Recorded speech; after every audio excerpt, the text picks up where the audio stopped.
Hey, Agatha.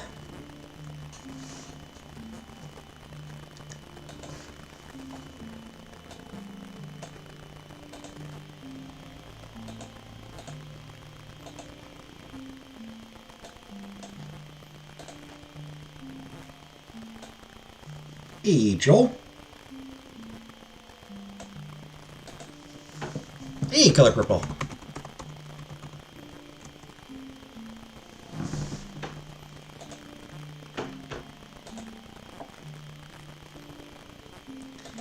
Hey, Vanna.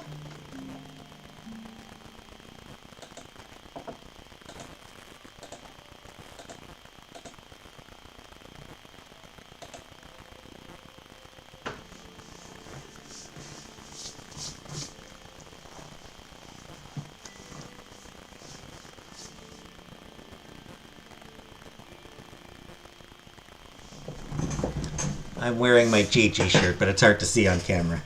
It's hard to see when I'm sitting down. But I'm wearing my GG shirt.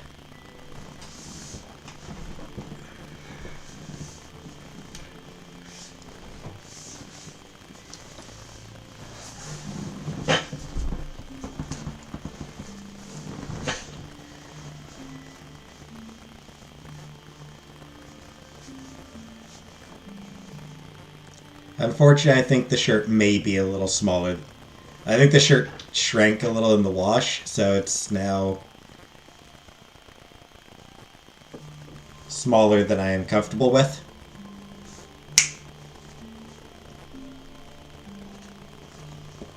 So I probably won't be able to wear it too often.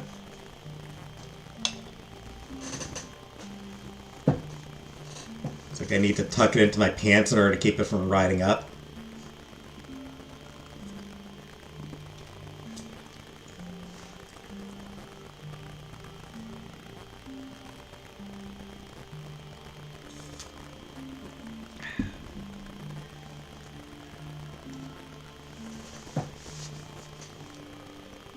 Yes, I did get my Christmas shopping done today. Had a therapy appointment, and then I went down to the mall, hit up the LCBO. So I am tired. I am now tired.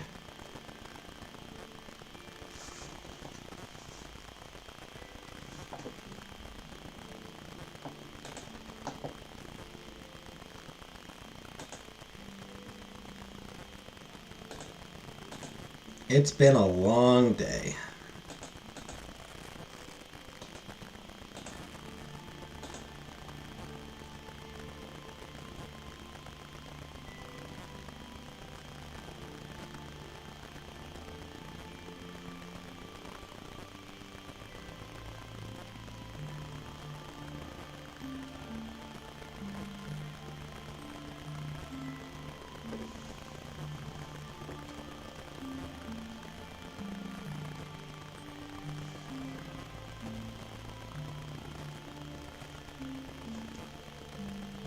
Hey, pink season. Yeah, I still walk. Most of the time, anyway.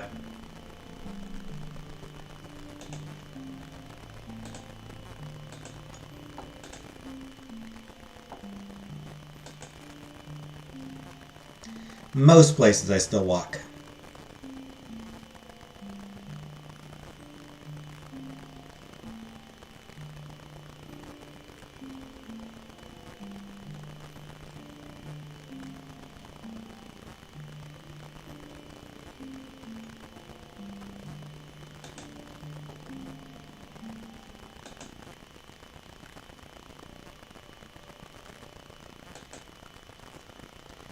Can we be friends?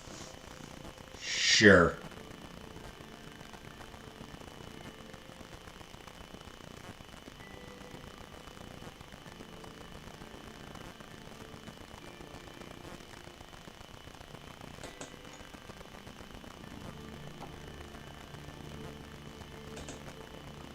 Asked me what Switch game I wanted for Christmas, and I picked Mario. Yay, Mario RPG! I should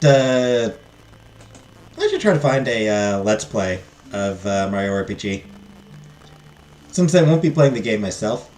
Although, from what I can gather, it's basically just the original game. It's just basically just a remaster.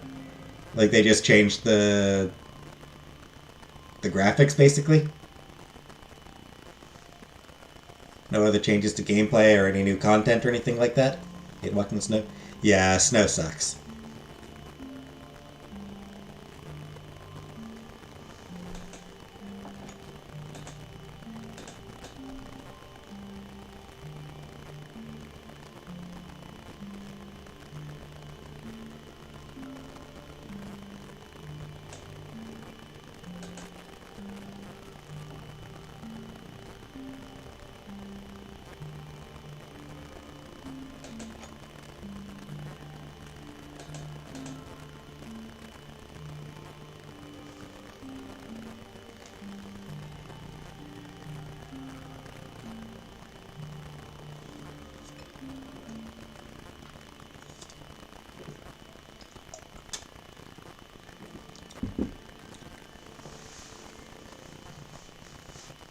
Barely played the original.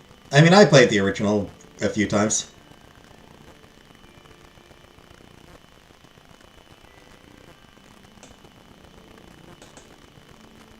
I had the original way back when on the Super Nintendo. I had the original on the Super Nintendo. And I beat it a few times and loved it.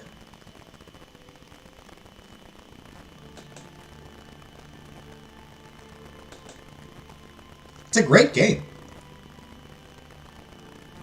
The one thing I will say, there is a very, like, there's these frog coins, there's these coins you can collect, or secret, not quite. There's, like, hidden chests and, like, hidden coins that you can collect. There's, like, hidden stuff. There's one right near the very start of the game that you can miss, like, right at the start. Like, right near the start.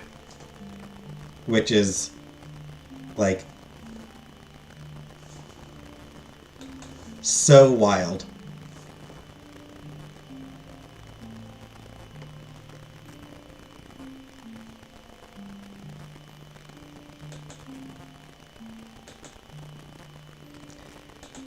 Because, like, right near the start of the game, you need to jump on a Toad's head, and then from his head onto a doorway. Should I consider the spoilers? Not really spoilers, because it is, like, right at the start of the game. But, yeah, so, like, right at the start of the game, you get to the castle, you have to jump on Toad's head, and then jump from his head onto a doorway. If you don't do it, I think it's one of the only hidden chests, one of the only hidden chests in the entire game, that you literally cannot ever get back if you miss that one opportunity.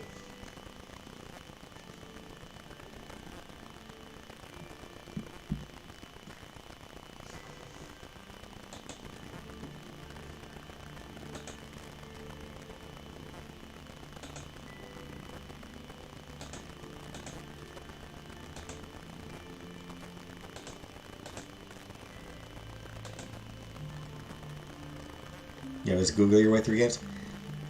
Yeah, I mean, for most part, I generally prefer to use walkthroughs and shit.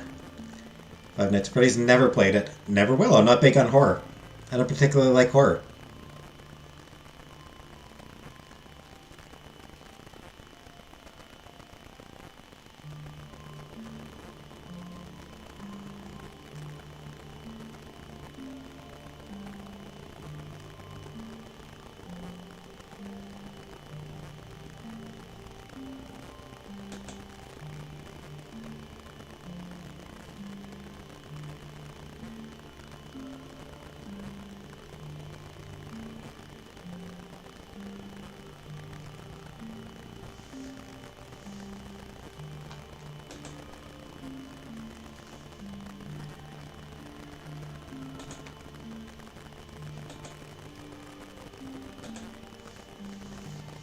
Anyway. Hey, Val. This game makes my audio so scratchy. I mean, that might be me. Anyway, Vanna, if you do get Mario RPG, I hope you enjoy it, because it's a great game. I drink it it is one of the all-time great RPGs, actually. It's one of the great RPGs, and especially, like, it's a phenomenal introduction into the RPG genre. It's such a great introduction to the genre as a whole. Because it's Mario. So, I mean, like, they're obviously, it's meant for younger audiences. It's meant to be playable.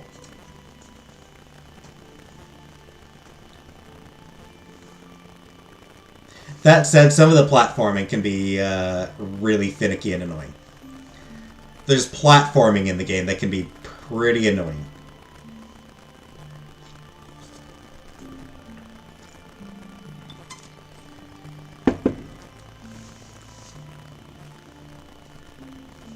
So I can't... So that is a problem with it.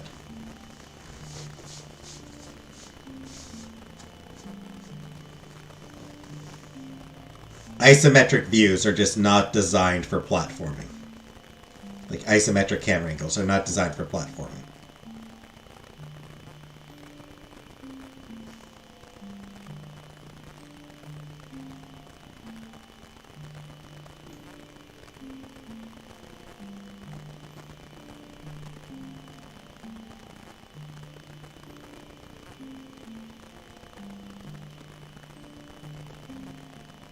Platforming is for either 2D side-scrollers, or you need to have full control of the camera.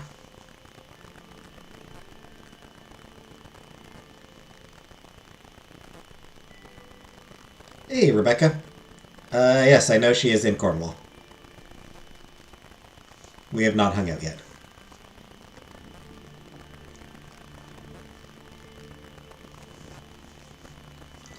Alright, may as well get started.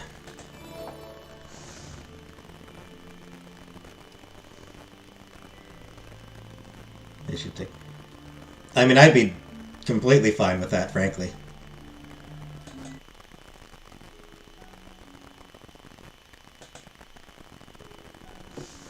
It's the only way it's the only way I would get to see it in theaters. Since it's not in fucking Cornwall. Because why the fuck would it be in... Why would a theater just want to play a hugely popular franchise, hugely popular studio? Why would they ever think that people might want to go watch that movie? Fucking stupid ass fucking bullshit. Hate this goddamn town.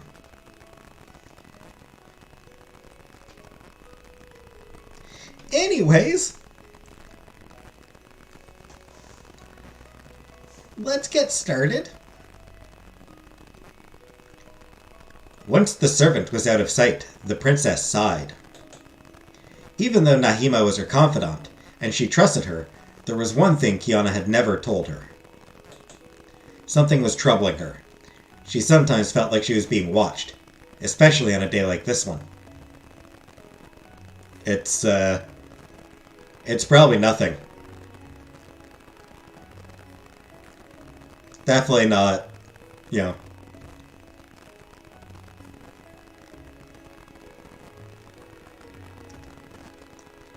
Definitely no weird 30-somethings watching what you're doing.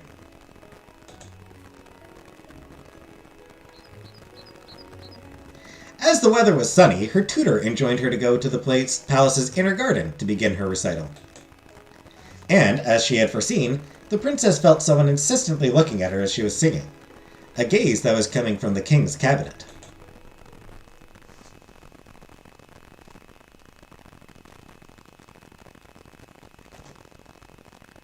Dude, creeper. Nuit noire. Philo's dinner? Yeah, that'd be good. As usual, the king was observing his daughter from afar, staring at her with a desire that was not hidden anymore.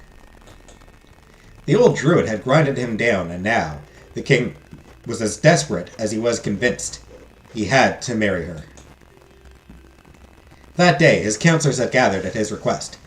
He was going to inform them of his decision. The mood was heavy. Everyone felt something major was about to happen, and they were as worried as they were eager to hear what the king had to say. Thank you all for coming. As you know, many of you have been begging me to remarry. Until now, I was quite against it, as I wanted to keep the promise I had made to my late wife.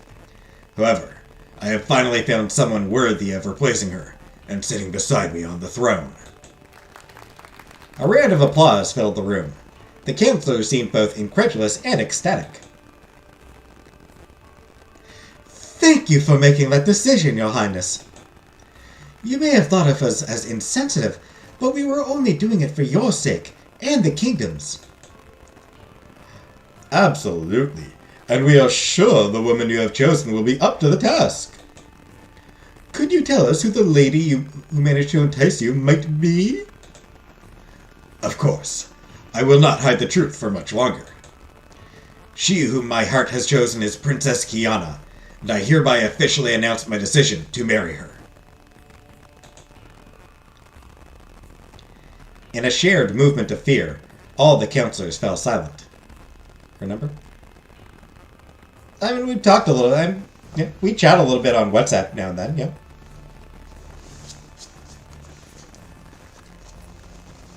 We message each other now and then on WhatsApp, so. Some thought they had misheard. Others thought it was a misunderstanding. One brave soul decided to break the ice and shyly asked, Princess Kiana? Your daughter? My daughter indeed. Loud whispers filled the king's cabinet. A mix of horror and bewilderment could be seen on the faces of the nobles. Time seemed to have stopped, and the cheerings had been replaced by contempt and cold glares. Another counselor dared to speak. But, Your Highness, with all due respect, you cannot marry your own daughter. The church says, Did you not swear a few seconds ago to accept my choice, whatever it would be? Are you never satisfied? I am finally fulfilling your wish, and this is still not enough. You rascals! Be gone and know I will not change my mind.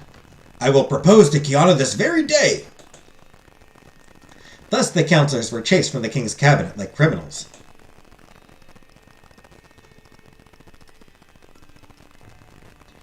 Gathered in the corridor, they soon began arguing aloud, exposed to all the retainers who were passing by.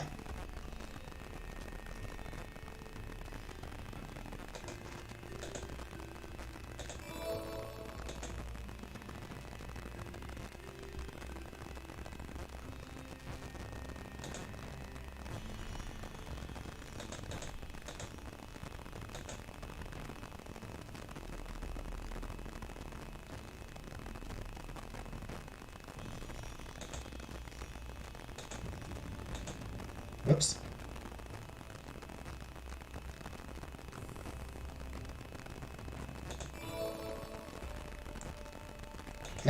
Here.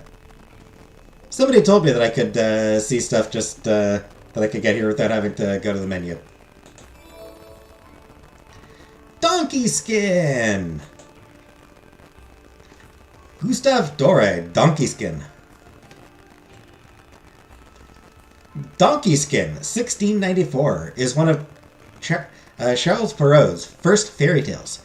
Originally published in rhyme, there is a later version written in prose, but its authenticity has never been established.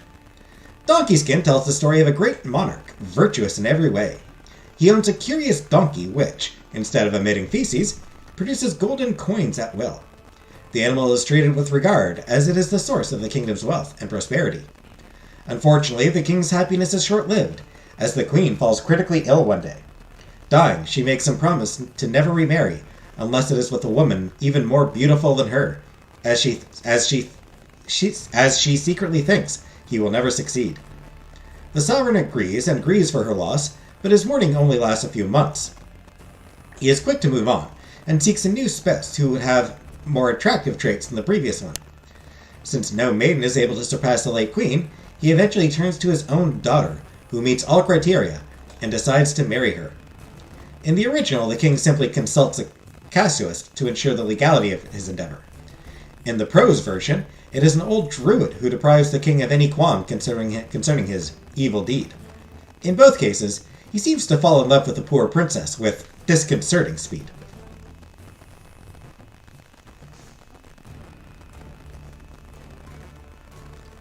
I don't know, Rebecca. Depends.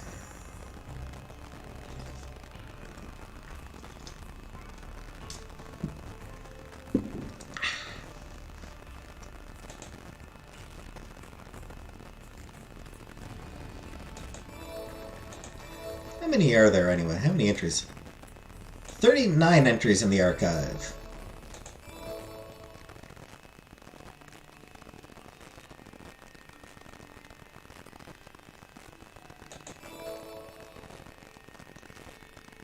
$16, 24, 32, 40, 40. And apparently 53 illustrations.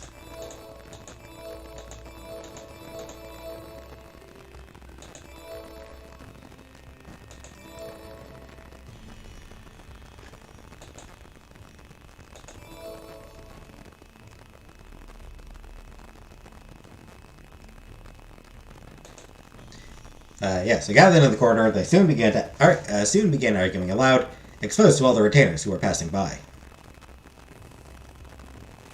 Dude's pissed. The king has gone crazy. We had warned you we should have gotten rid of him. You fools, this is your fault. The druid you paid so generously is a sham. He put some devilish thoughts into his head. Look at the result. It is just a sleight of hand. By marrying the princess, he is trying to keep the kingdom under his yoke. Once the wedding is consummated, we will not be able to exile him anymore, nor will we be able to ally with Kiana to take back power. We are at his mercy. It is still possible to appoint an assassin and... Enough! It is because of you extremists that we are in this bind. Candle reviews? Yeah, I don't think candle reviews are something that would really appeal much to me.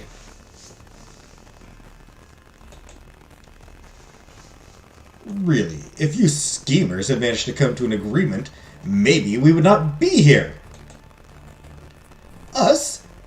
Are you not the ones who let that druid do as he pleased? Let us face the fact. You loyalists are at fault. They soon came to blows, and the news quickly spread in the whole castle like wildfire. Aurore et Crepuscule. As she was coming back from her tutor, Princess Kiana took the opportunity to wander in the near-empty palace, still in a melancholic mood. Once again, she had felt her father observing her.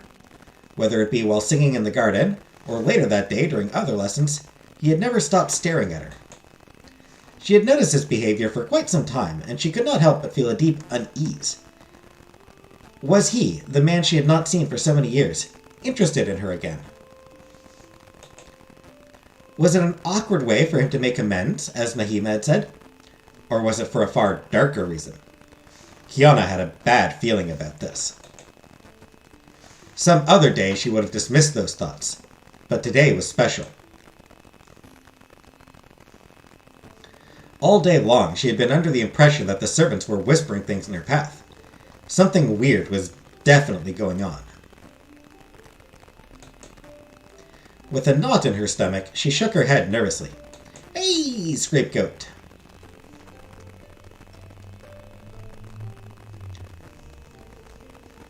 I should stop thinking about it. It can only hurt me. She suddenly noticed that the castle was bathing in sunset. Already that late? I must make haste. I promised Nahima I would pay her a visit.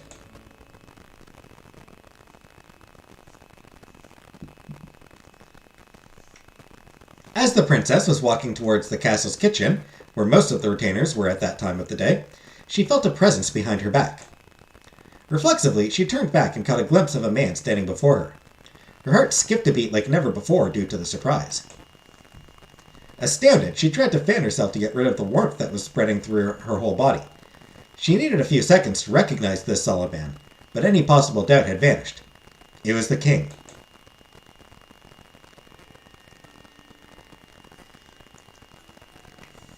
Father, I have not seen you in so many years. Are you surprised, my daughter? Well, you seem to be avoiding me since the death of Mother. I regret that very much. Have I made you suffer? Yes, Father. I just want to speak with you again, if possible. All these years I was only inhabited by loneliness and bitterness. I did not want you to see me like this. But today I have decided this cannot continue. I am glad to hear that, Father. Still petrified because of how surreal the scene was, Kiana politely answered while taking a closer look at the old man's faded and worn-out face. Had he always looked that tired? That aloof? She could not remember. The unexpected presence of the king could have been a great moment of happiness for the young woman, but, in the shadows of the looming night, she could glimpse a red light in his eyes, a crazed and bloodthirsty light. With each word, the king was getting closer, looking more and more threatening, like a raven spreading out its wings. The unease did not leave Kiana's fluttering heart. Is this why you have come to see me, Father? As a token of reconciliation? Better than that. You want to be by my side, do you not? I know of a way to bring us closer, but this hope rests on you. Do you love me? I love you, like a daughter must love her father. This is not what I want to hear. I love you, my daughter, and I have decided to marry you. Kiana could feel her blood rushing through her veins. Cold sweat was running down her spine. She did not want to believe it. My apologies, Father, but the Church's teachings... I do not care about those. Forget them. I love you, and I want to make you my spouse. But I cannot. That would be a crime. He cut her pleading short with a voice as sharp as steel. I think you do not quite understand. You will marry me whether you want to or not. I have your life in my hands. You have no choice but to obey me. Terrified, Kiana glanced around her, but there was no way to escape. The king's imposing stature was blocking the corridor. Yet an overwhelming urge to run away was tormenting her from inside. She had to find a way. She tried to negotiate. Please, at least give me some time to think about it. The old king scowled at her, displeased. You have 1 hour. No more, no less. I will be in your bedchamber. Finish thinking about my proposal by then. Then he turned around and walked away, his cloak floating through the wind, leaving the princess lost and shocked. A dreadful marriage proposal achievement. As he was vanishing from her field of vision, turned red by dusk, she let herself fall on the ground. This is not what I wanted. Leaving the princess to her sorrow, the old king went back to the druid who advised him so well. Druid, my confidant, speak frankly. Is my love for Kiana sinful? Not if your feelings are mutual, your highness. Has she become enamored with you? I do not know. She seems confused, shaken. Am I making a mistake? Her confusion is only natural, your highness. I do not watch Drag Race. Her confusion is only natural, your highness. The princess is still young. She cannot analyze her feelings well yet. With some time, she will get perfectly used to it. So I must give her time. More than time, she needs to forget her reluctance. For that reason, you should, for instance, answer to her every whim. Damn, guy's trying to turn the king into a wife guy. Hey, Adriana.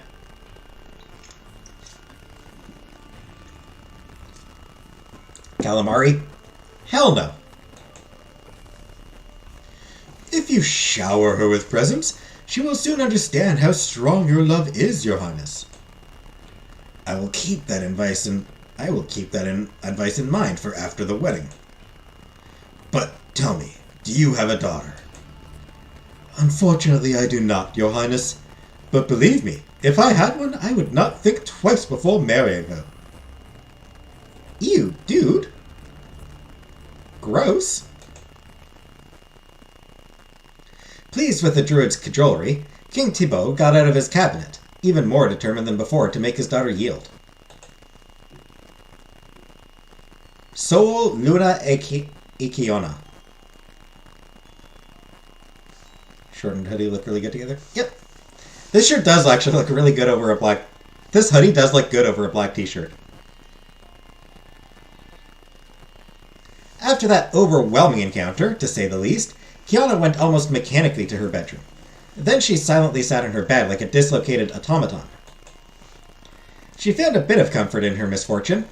She now understood why the king seemed so weirdly reticent to marry her off. He wanted her for himself. Also, hi, Joanna. But it was not morally acceptable.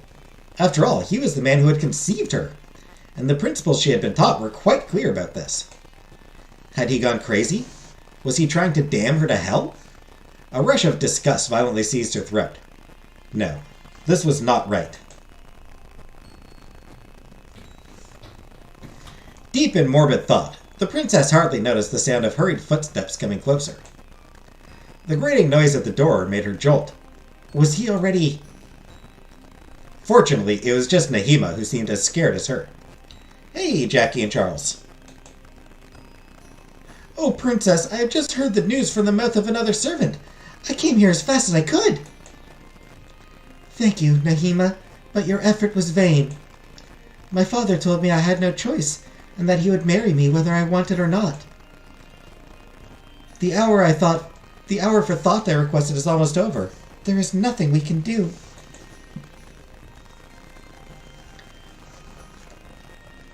Do not say that, Princess. There is still some hope left. He will be here in a matter of minutes. I will never be able to find a solution in such a short time. Time. Time is what we need. Like my mother always said, it is not good to think in haste. We have to find a way to buy time to get yourself off the hook. How can I buy time without upsetting him? He seems as hurried as he is irritated. If I were to ask him for another delay, he would certainly refuse.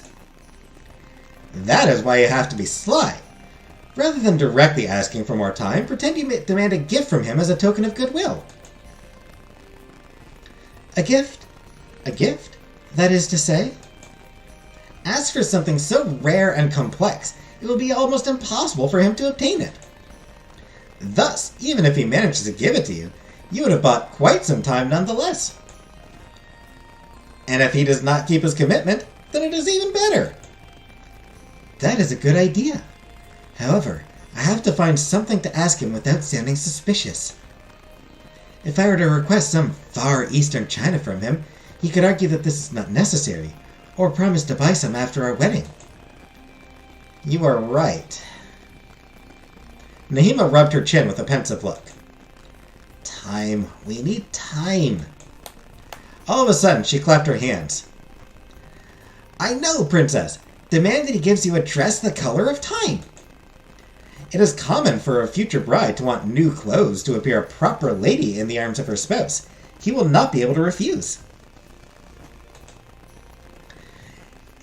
And since time has no color, no tailor, even a fairy one, will ever manage to craft such a dress. Nahima, you are a genius! Under the influence of relief, Kiana flew into her retainer's arms, who consequently went as red as a beetroot. Startled eyes. Princess, please! This was nothing! The two girls were so happy they failed to notice the sound of footsteps in the corridor in time. Someone knocked at the door. This time, there was no place for doubt. It was the king. My daughter, are you here? Quick, Nahima, hide under the bed. We cannot let him know you are here. No sooner said than done. Nahima slipped under the wooden frame. The wide bedsheets easily covered her, and Kiana only had to adjust their length to be sure she could not be seen. I'm coming, Father. With shaky hands, the princess opened the door and let the king come in.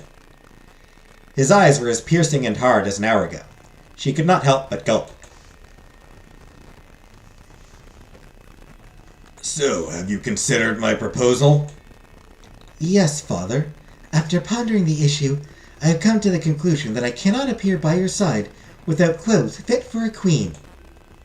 I want to honor you, and that is why I would like to slightly renew my wardrobe before the wedding.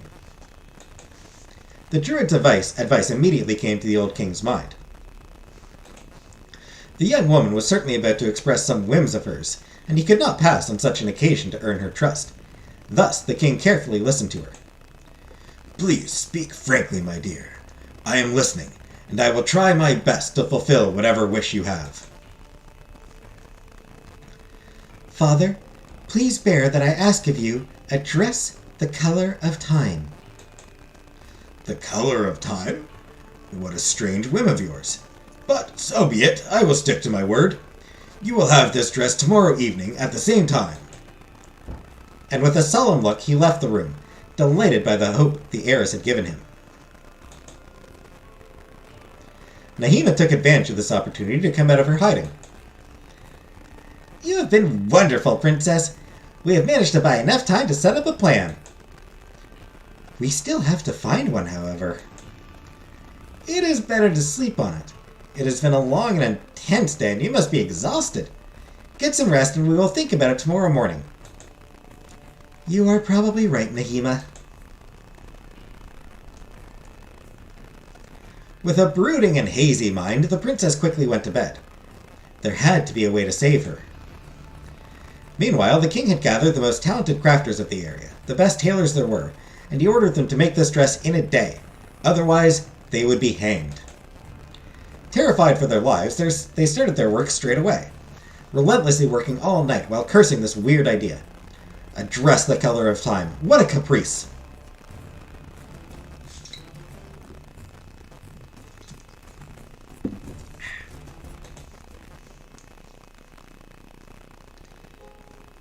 Plus belle café.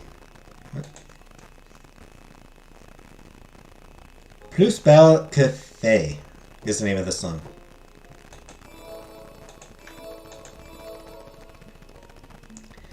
Fairer than a fairy. There are actually two princesses who bear that name. The one in the eponymous Fairer Than a Fairy by Ms. de la Force, and the one in The Rainbow Prince by an anonymous author. Hey, Jackie and Charles. Oh, I already said hi. Whoops. Both have in common to have been named that way by their father because of their peerless beauty, which stirs up the fairy's wrath. It is difficult to find a more conceited name than Fairer Than a Fairy, Plus Belle Café, in French.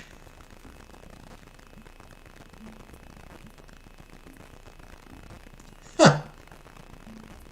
Never heard of that one.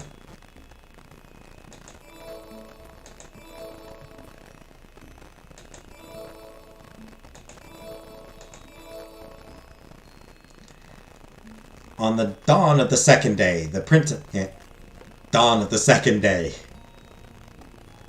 Dum dum. On the dawn of the second day, the princess woke up earlier than usual. Kiana was not in the mood to stay abed. She was pressed for time, and her night had been scattered with nightmares and untimely awakenings. The verbena scent was getting overwhelming, almost sickening. All she wanted was for someone to help her get rid of this unbelievable situation. Still in her dressing gown, she sat on the edge of the bed and stroked her hair, waiting for the retainer who was in charge of her toilette. After some long minutes, the door eventually opened. Good morning, Princess. Oh, are you already awake?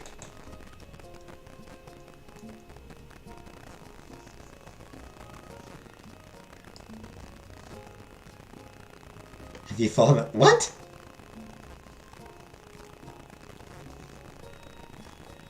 Anyway.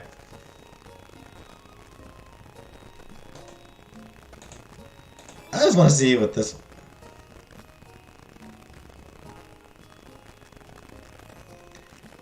The saucepan? Come now, what are you even saying? I was simply thinking that you might have gotten lost along the way since I could not see you.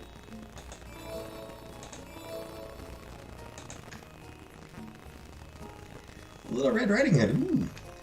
Le Rat et la Ratesse. In folk tales from High Brittany, folklorist Paul Sebio tells a rather unusual variant of Little Red Riding Hood. If the second part is nearly identical to the story that we all know so well, the tale opens up with the wedding of two rats. Unfortunately, their union comes to a sudden end as, the very next day, the female rat falls into the saucepan while she is preparing a meal and dies of her burns. The male rat, who has gone outside to work, waits for her for hours in vain. When he finally goes back home and finds his partner's body, weird things start to happen. An old woman who is passing by sings for him, and all the furnitures in the house suddenly obtain a will of their own, which culminates into a chain reaction that leads a couple to throw away some of their food as a tribute to the female rat. That is when a little girl who happens to be there innocently asks if she can take a pie for her grandfather. You all know what happens next. Huh. Weird. That is weird.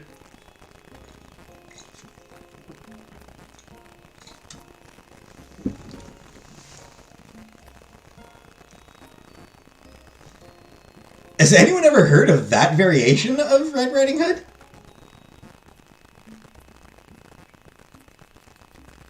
Like, has anyone here ever heard of that variation? Because that is, weird as hell.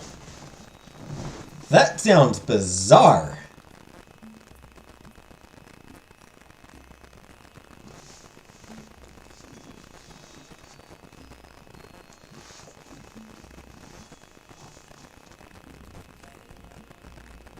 For that record, anyone ever heard of Fairer Than a Fairy?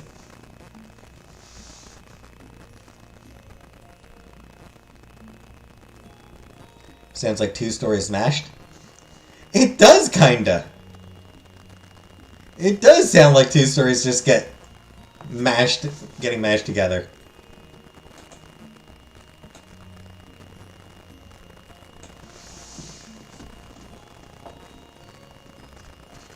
That is fucked up.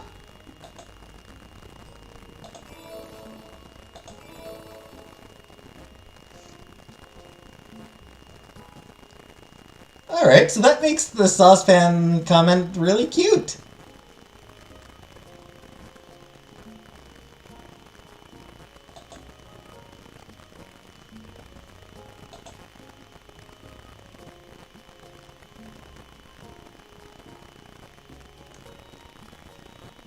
Huh?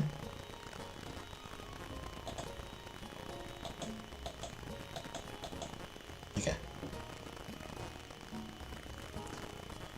Like that makes it a very cute comment. Oh, I understand now.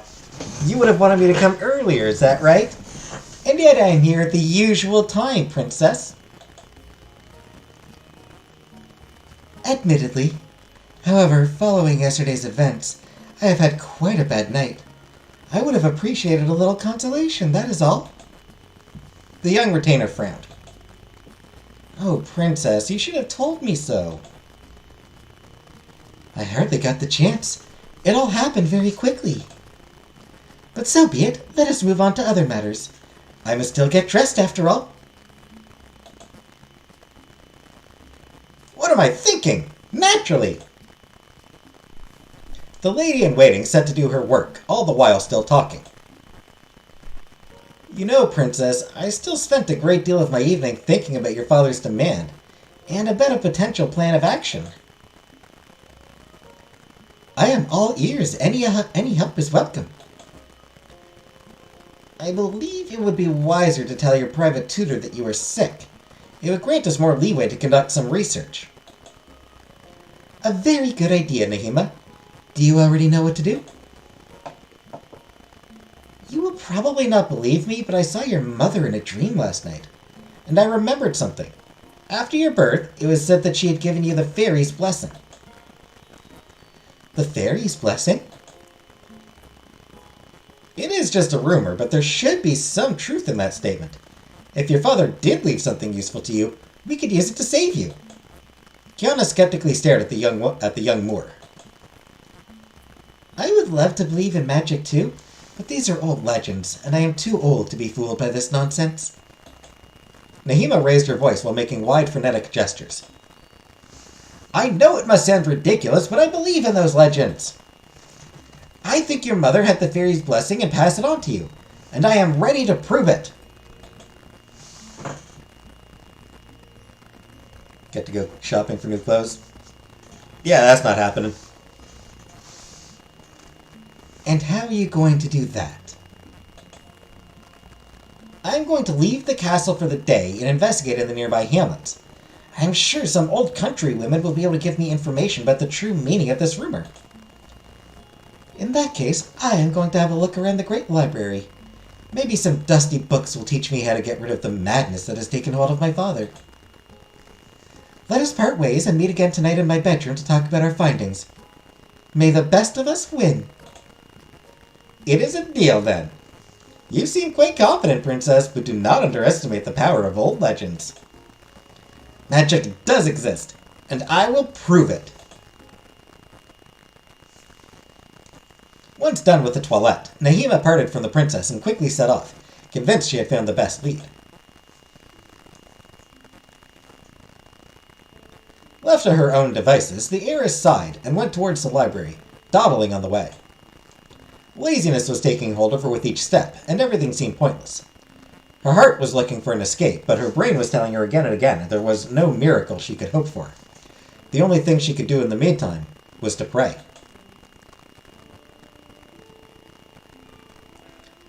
The dust that welcomed her as she entered the dark room only increased her distress. Hey, Belladonna.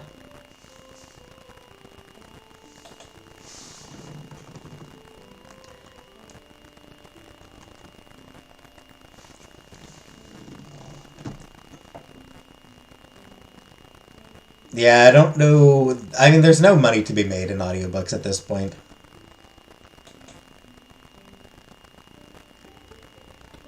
Yeah, I hate to say it, but I don't think there's any money to be made in audiobooks. I mean, it's like, I don't know.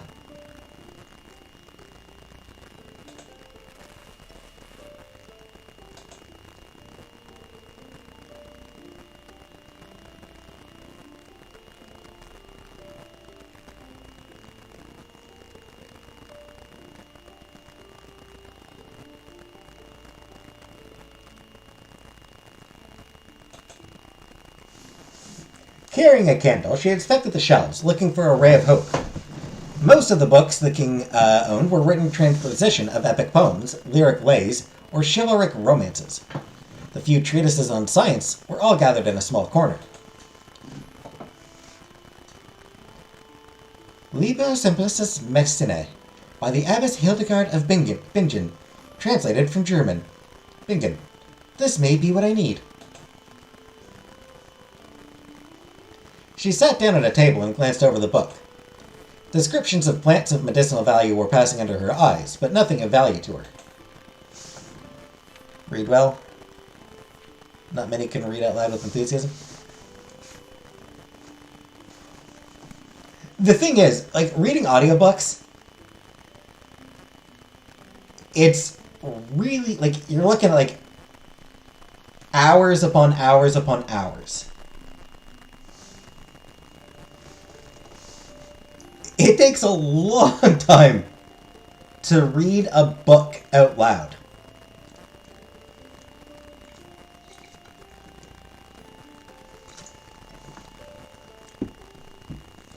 And you have to do it without stumbling. Like, if you stumble, you have to, like, go back and re-record that line.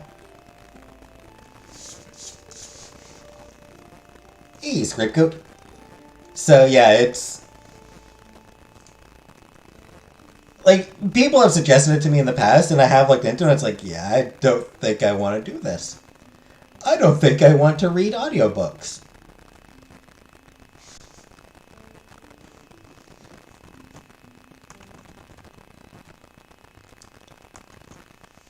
So, yeah. What was I thinking? No book can get me out of this mess other than black magic or alchemy books. Am I really this desperate? Kiana closed the Treaty of Medicine with a bitter pout. If truth be told, she had suspected her approach would be unsuccessful, but she had hoped this false sense of action would be enough to regain her courage. What I need would be to bring my father to his senses, and there is no plant that can help me change his mind. Disheartened, the princess put the imposing tome back and decided to spend the rest of the day alone in this dark, yet soothing room.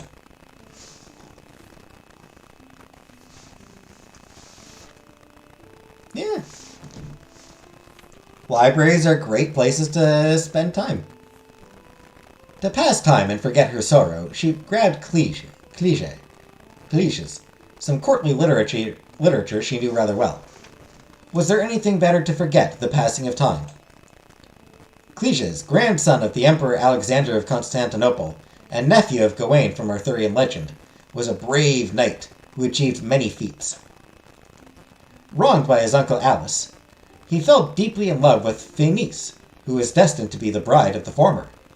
He finds his love reciprocated, since Fenice is impressed by his achievements. The lovers quietly suffer, but decide not to hide and live openly with their feelings. They hatch an escape plan so they can live freely. However, the uncle eventually dies from sorrow, which lets them seize the throne and celebrate their wedding with great fanfare.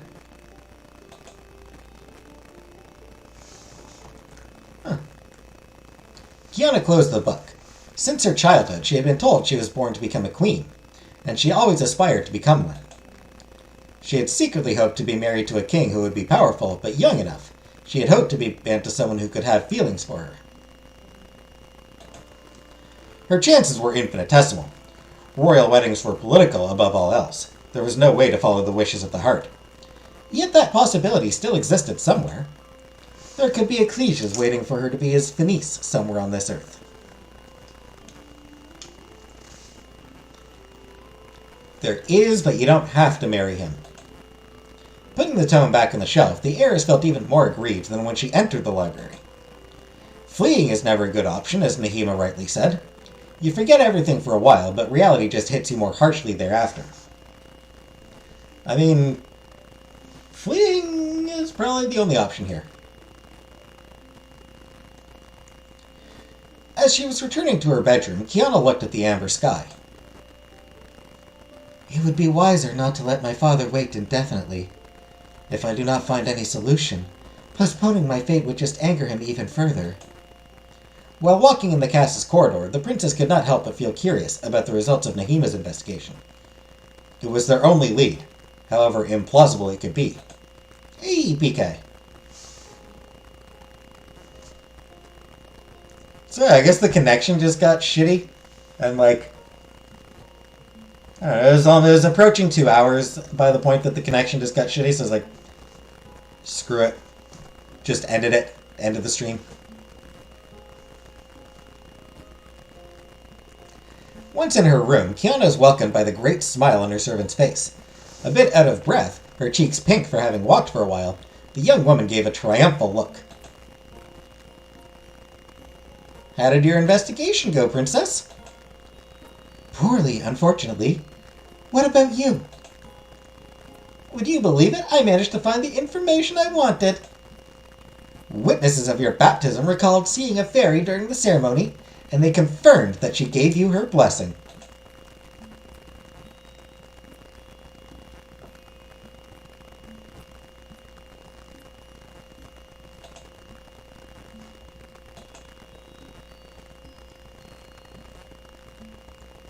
I don't know what that icon means. Kiana was startled.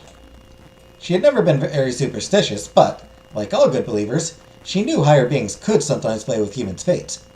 Could it be that fairies were real after all? I swear on my life, during the great celebration that was given in your honor, all the farmers, crafters, and merchants nearby were invited. Some were given the right to get significantly close so they could see the fairy for themselves.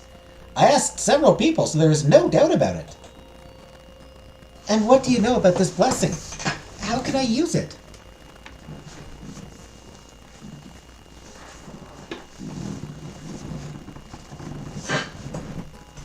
You hit the king over the head with it. It's a club, and you hit the king over the head with it. If I get what the grandmother told me right, the blessing allows you to invoke the fairy to your aid. This is exactly what I need! Nahima, it is wonderful you did it! Not quite, Princess. I do not know how you can call your fairy godmother. I do not even know her name. That is unfortunate. If I have no way to contact her, we are back to our starting point. Not quite. Now that we know, we just have to investigate a bit further. The oldest retainers in the castle, those who knew your mother fairly well, might know how she managed to talk to that fairy. We just need a bit more time. More time.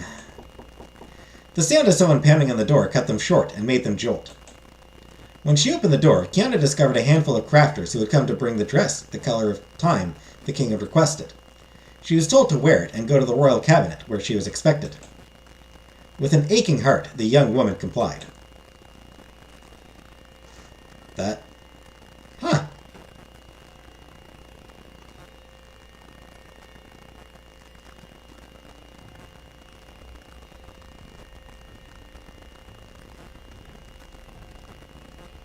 Huh.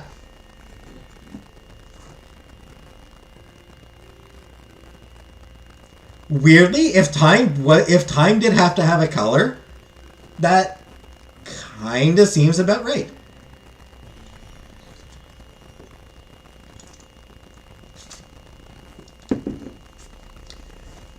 At least under like olden views standpoints. Like for like an olden day, like modern day, it would probably be something different, but for like a couple hundred years ago, for fairy tale times, yeah. Yeah, I could see that as the color of time. In a fairy tale times.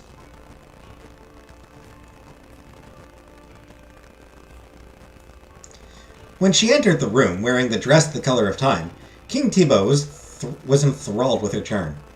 The workers had done an excellent job, especially on such short notice, and the result fitted her like a glove. Time? Blue? Pretty lilac color? Yeah. Do you like it? You like the feathers?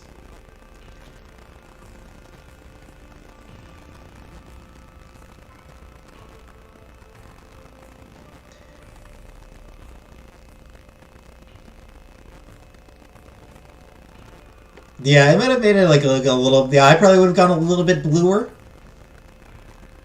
I'm inclined to think I would have gone a little bit bluer on the dress.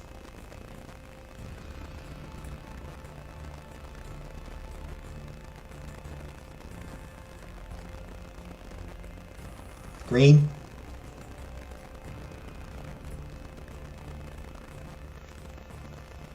Like oregano. A little bluer, maybe a little bit more, maybe a little purplish. Sure, throw in a little bit of green.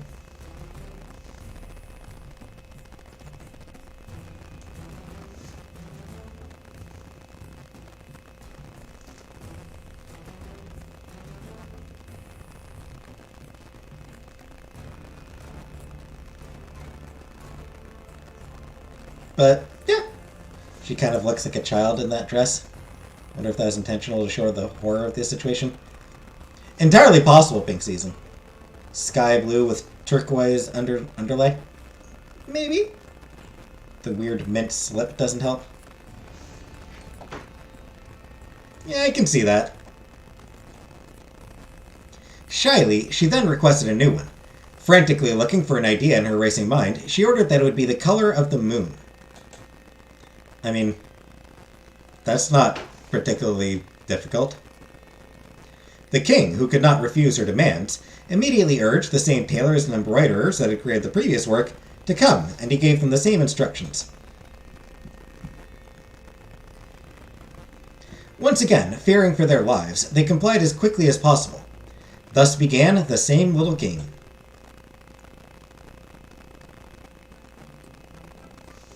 As I recall, the original story wasn't the color of the moon.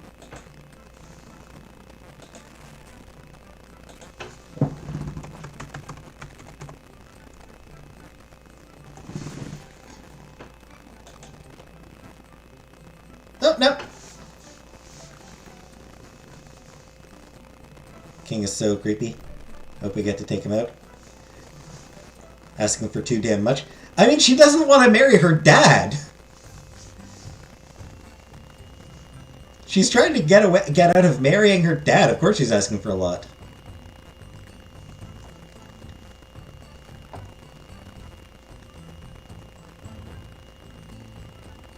So yeah, in the original fairy tale, it was address all the colors of the sky, address the color of the moon, and address as bright as the sun. That was the original fairy tale.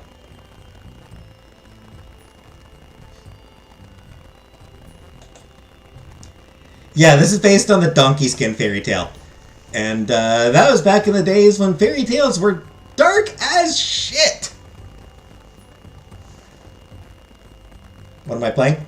Chronotopia, Second Skin. Like I said, it's based on the fairy tale of Donkey Skin. One of the fairy tales that you will not see getting a Disney version. Really not likely to do a Disneyfication of King tries to marry his own daughter.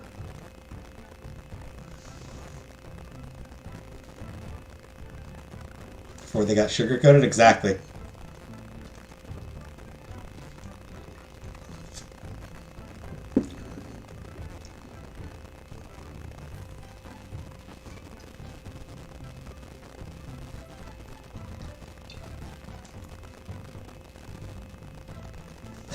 I am curious. I am immensely curious how someone would go about doing a Disney-friendly version, a family-friendly version of the Donkey Skin fairy tale. Like, I'm so curious. Like, how would you make that family-friendly? I suppose by, like, the king trying to marry her off to somebody else that she doesn't want to marry. I suppose would be the way that you do that. I suppose, like, if you're trying to do like a family-friendly version of Donkey Skin,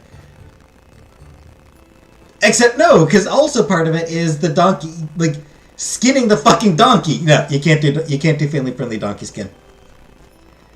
It would not be. I don't think it would be possible.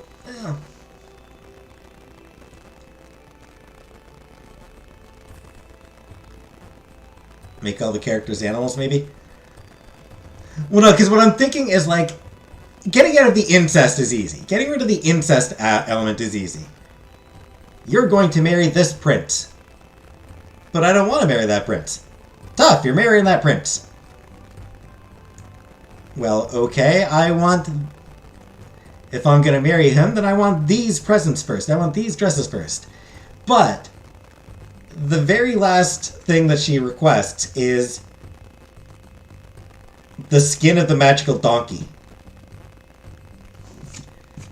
I don't know how you change that without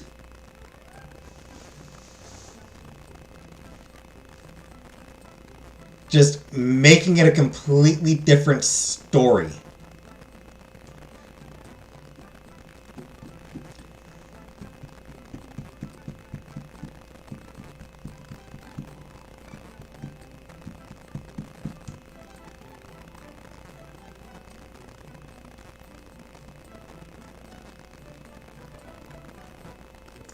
Suppose maybe, I don't know, magic donkey, so it's got a spare skin or something? Spare hide?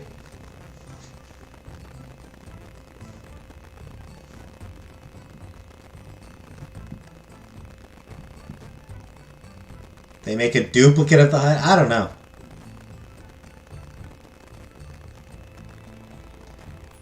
Banish the donkey to another kingdom?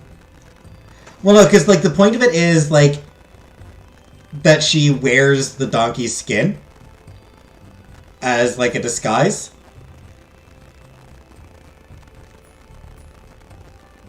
Because, yeah. Like, in the fairy tale, like, she wears the donkey, like, she asks the donkey skin, and then she wears that as a disguise. Make it a fur pelt. But again, you're still killing the donkey. I don't know how many kids are going to be okay with... Wait, they killed the donkey? They killed the magical donkey?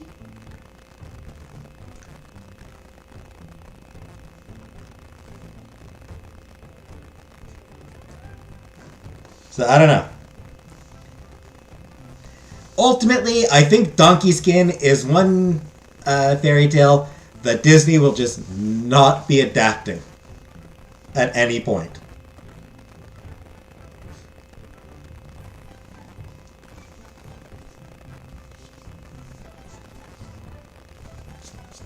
Unless they decide to go for, like,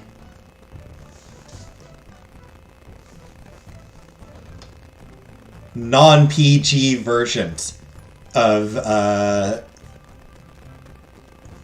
them, you know? Like, if they decide to start, like, I mean, honestly, there's room for that. You know, I think there's absolutely room for darker fairy tales that aren't necessarily meant for kids, that are aimed for older audiences.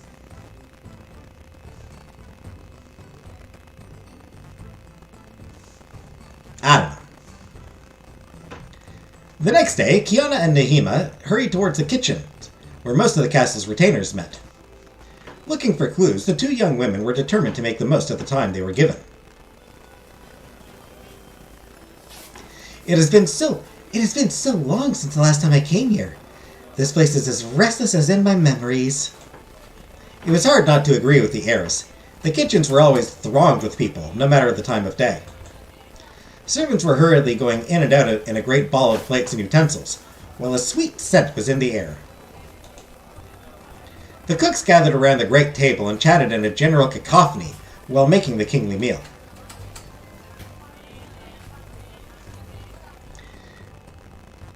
If the kitchens are incommodious to you, Princess, you can go back to your quarters to rest.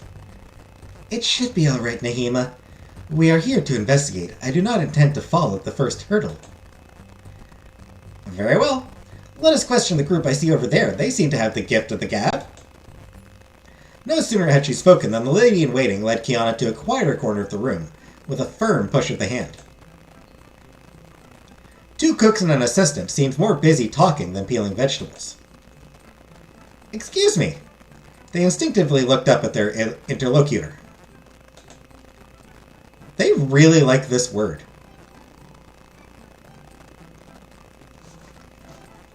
Their expression completely changed upon noticing the princess. They all jumped in unison, and one of the cooks, bolder than her colleagues, moved forward to greet her. Your Majesty, it is an honor to see you among us today. May I help you with anything? Would you like to know what we are cooking for tonight's meal? Unless you are here to learn details about the preparations for your wedding ceremony? Well, actually, The other cook cleared her throat and elbowed her neighbor. Definitely a wondrous event, right, Adelph? He answered with the same awkward tone. Absolutely, Melisande. We are all so proud of our princess. The retainers were so profusely complimenting her out of courtesy that the princess could not speak as she wanted. She still made a second attempt. To return to the reason of my presence, I would like to... Would you like me to guide you through the kitchen so that you can admire our work? Nahima came closer to Kiana and discreetly whispered to her. Princess, I am afraid that the retainers will refuse to speak in your presence. They are too scared of displeasing you. I suggest that you play along and follow Eleanor while pretending to inspect the kitchens. Meanwhile, I will question Adelph and Melisande, who seem more flippant. Unfair. But I trust her. I trust you. I suppose we cannot help it. I will content myself with being the diversion. Be my eyes and ears, Nahima. I am counting on you. Thank you, Princess. I will be worthy of your trust. Have no fear. The heiress used a slightly more commanding tone. Very well, let us go, Eleanor. Show me what you are doing. Right away, Your Majesty. The serious servant took her role to heart and dragged Kiana a bit further away, to the two other retainers' relief. I thought my heart was going to burst. Tell me about it. Coming here unannounced should not be allowed. They turned to Nahima with a derisive look. So, what about following Her Majesty all the time? Not too hard? One wrong word and there's a dungeon for you. I would not feel at ease if I were you. You get used to it. Tell me, you seem to know quite a lot, and as it happens, I need some information. A jeering rictus crossed Adelpha's face. Hey, Comic Brook! Tell us, we will see what we can do for you. Have you heard this rumor saying that a fairy had been invited to the princess' baptism? The two servants threw knowing looks at each other while giggling. For sure, for sure. Melisande added very seriously. We even saw the fairy. Is it true? Could you tell me how to make her appear? I too would like to meet her. We cannot tell you that. Why? Information such as this needs to be handled very carefully. We have to be sure you are sincere. You just got a boy there? Ah, I'm so fucking jealous, Comic Brook. I want to see that damn movie. I'm so jealous. I want to see it. I want to watch it.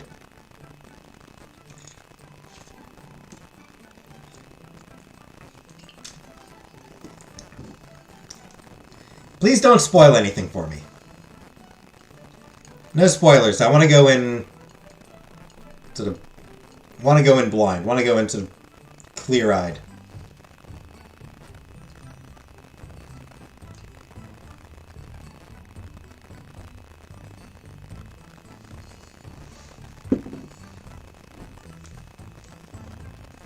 It's really good. Animation was amazing. You can tell they were trying to be experimental. Didn't have the emotional pull of some of the other movies for me. Yeah. Fair, I mean, it's...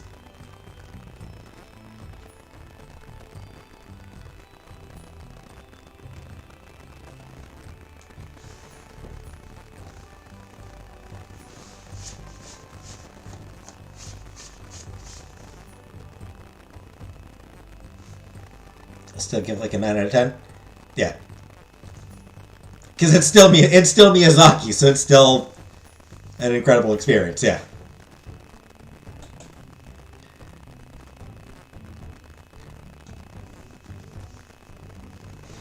Information such as this needs to be handled very carefully. We have to be sure you are sincere. By doing us a favor first, for instance. I have lost my purse. If you bring it back to me, I will tell you what I know. No Spirited Away? Yeah, I mean, that movie was incredible.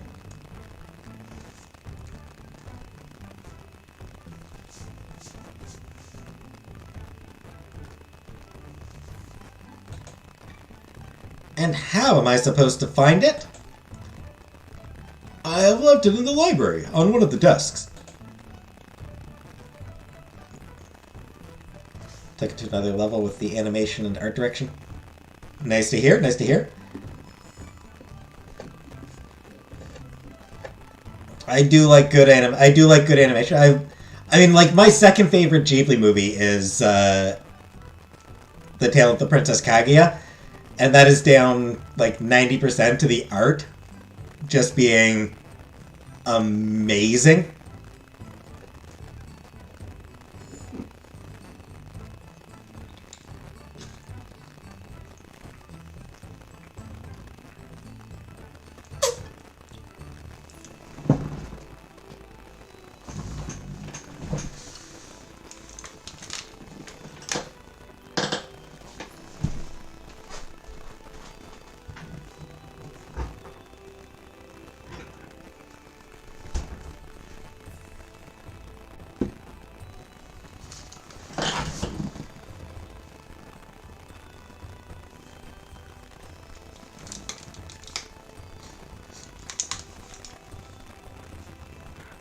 I give it a 10 out of 10 because I try to think positively.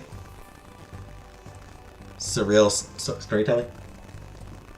That's one thing I've heard, is that it is fairly unusual storytelling and everything. Which,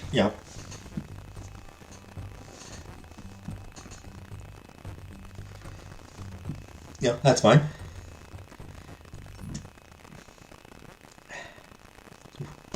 Too much gas.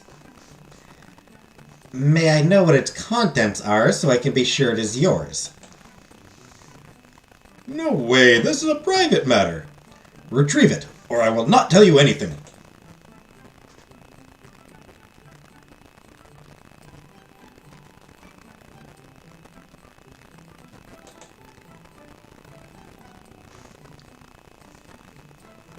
The retainers were working on a wooden table covered with victuals, each one more mouth-watering than the last.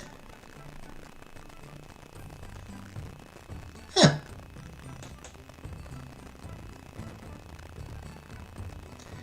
Even if it is arduous to guess what is being stewed over the fire, the delicious odor that is coming from the pan put a stop to any thought.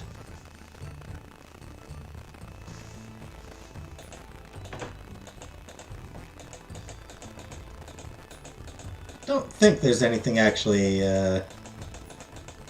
hidden. Don't think there's anything hidden on this one.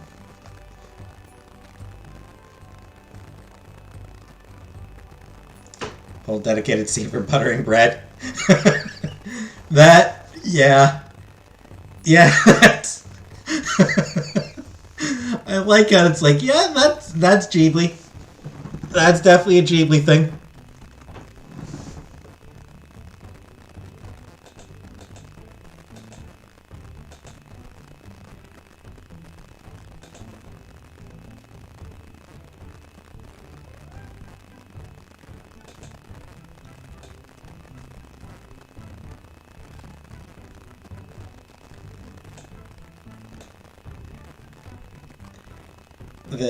They just...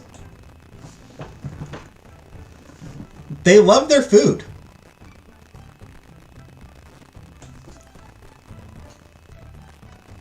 They love their food, ultimately.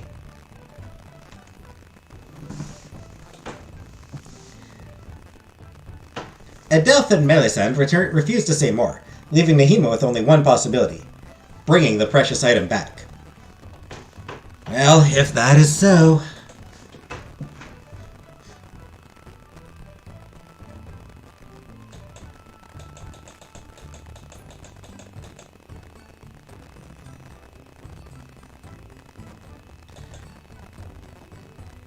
Huh.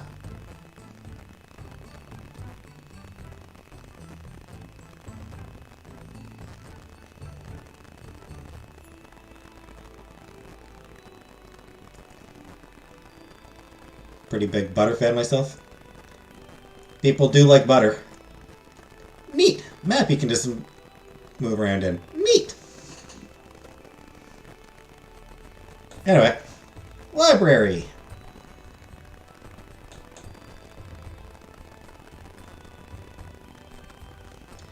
As she was glancing at the well-stocked bookcases, the retainer could not help wondering if any of these books was useful for someone. Yeah, and just click around a little bit, just don't see anything that might be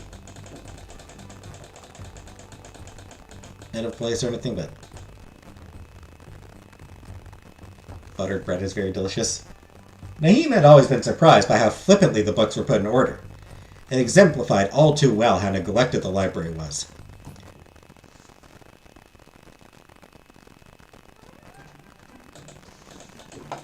It's important to have a good librarian to keep things in order. Nahima caught sight of a big leathery purse in one of the desks, just like Adelph had told her. She took it with hesitation. Still, it is weird that he refuses to tell me what is inside. What would he do in a library since he does not know how to read? Only lettered people come here. Lost in thought, she did not hear the silhouette creeping behind her back. May I know what you are doing with my purse? That looks like probably a dude. Surprised, Nahima jolted and turned back towards her interlocutor. It was a young cleric that she had never seen before.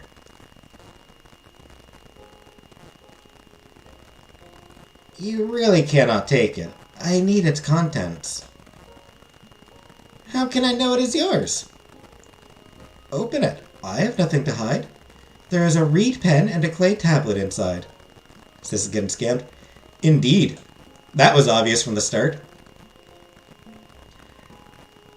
This is the latest register about the distribution of the King's Salt. I was looking for my equipment so that I could transcribe it on the general register in paper format. Glancing inside the purse, Nahima had to admit the young copyist was right. I am so sorry. 2 kitchen servants told me they had lost their purse here, and that I had to retrieve it for them. Edelf and Melisande, I bet. It is nothing, eh? He sat in front of a desk, shrugging with an apathetic look. My name is Constantine. Some of the servants have taken a dislike to me since I came here. They keep playing pranks and making fun of me. I am used to it by now. The lady-in-waiting could not help but give a faint, sad smile. I shall let them know what I think of such behavior. That is nice of you. Well then, I have to work on my register. Have an excellent day. Yeah, it seems like he'd be a good person to ask about the thing that we're supposed to be looking into.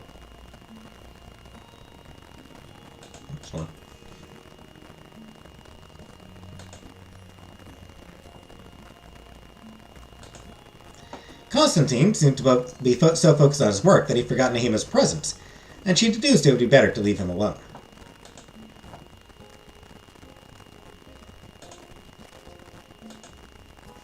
Some retainers were making haste through the castle's corridors.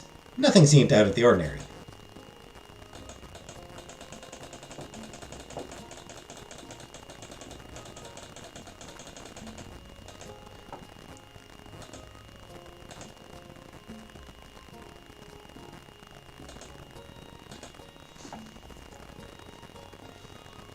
A meeting between all the councillors seemed to be taking place in the king's cabinet.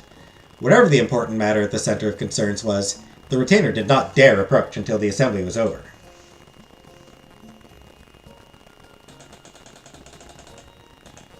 And probably even then, she's just...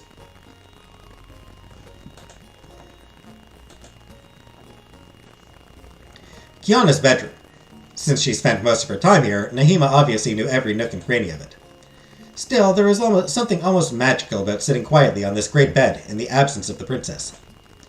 That was unfortunately not enough to justify staying here when there were more urgent matters elsewhere.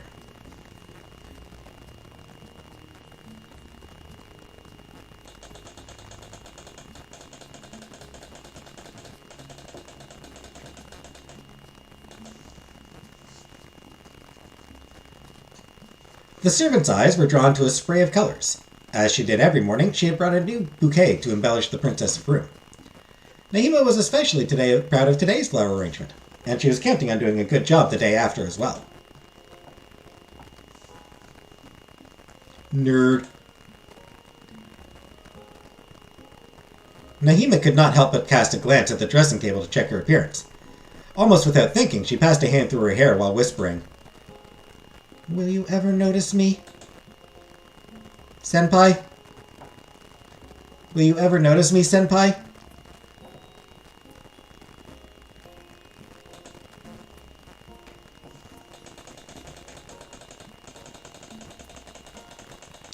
She wants Senpai to notice her.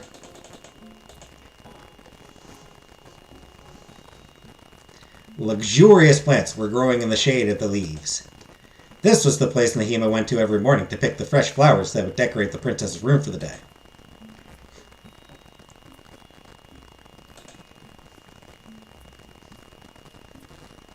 The castle's fountain where the retainers came to draw water, which was necessary for a great number of tasks. When the weather is fair, it is tempting to come here and soak your feet in the water to cool off. Even if she was well acquainted with the place, venturing into the garden still represented a breath of fresh air in this world made of stones. Hey, ugly hobo! This was especially true on a beautiful day like this one. Nahima is funny. But Nahima had a mission. It was in no way the time to dawdle.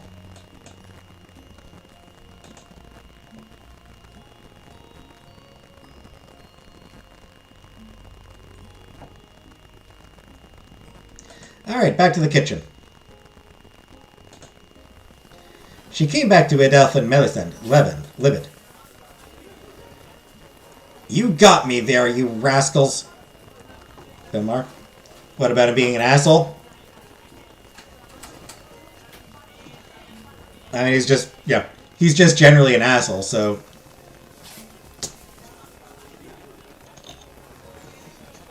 What do you rage about this time? The woke left? Cancel culture? How Israel is totally justified in ethnic cleansing of the Palestinian people?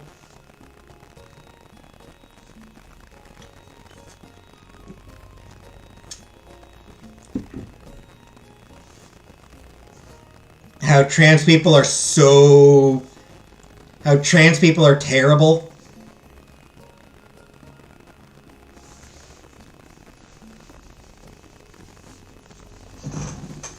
What'd he bitch about this time? I'm sure it was bullshit, whatever it was.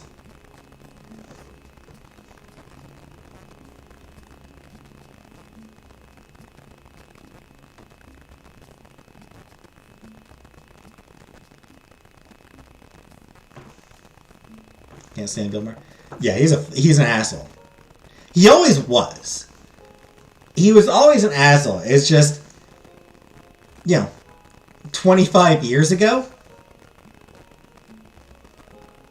I was an asshole as well because I was a fucking teenager.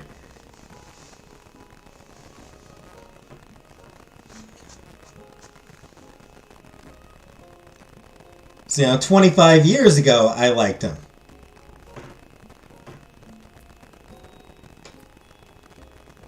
But having a feud with Whoopi Goldberg?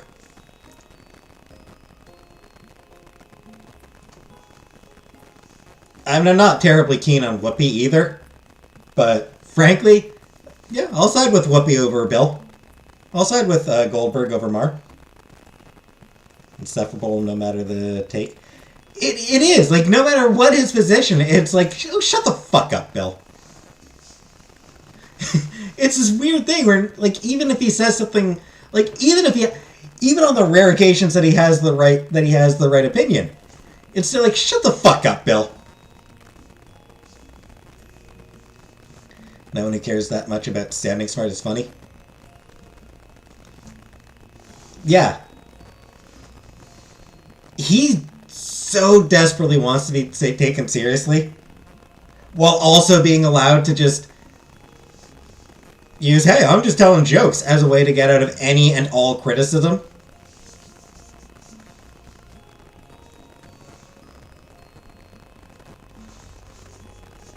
Smarmy prick. I'll be honest, like, I think maybe the most definitive Bill Maher moment, the moment that I feel like just like really tells you everything you need to know about Bill Maher.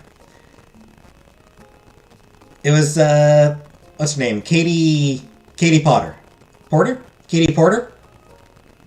Congresswoman Katie Porter. Or Potter, whatever. Was on. And they were talking about abortion.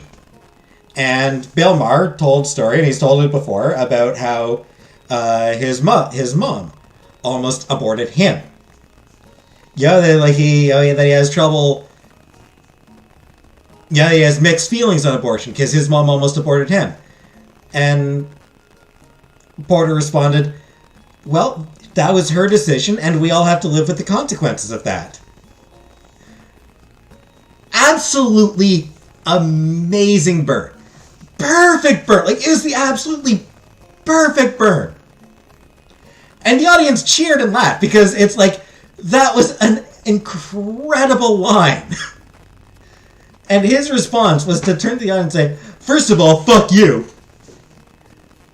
And it's like, obviously he's like, oh, I'm just joking about being mad. But no, he was actually mad that the audience was laughing at his expense. Like, I think he was actually mad that the audience was laughing at his expense. And he just, like,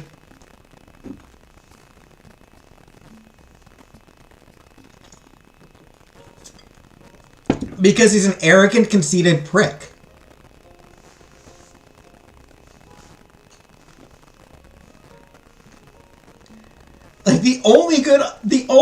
response when somebody destroys you with a line like that is, well played. You know? Just congratulations. You win this round. Good night, everybody.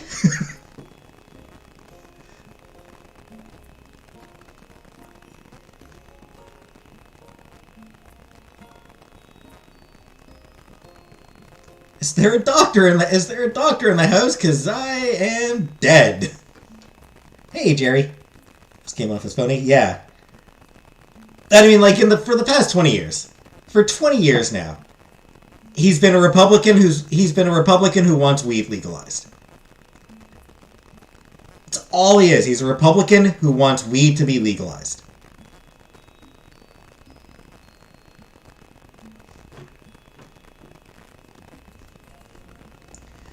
I suppose more accurately, he's a 90s Republican who wants weed to be legalized.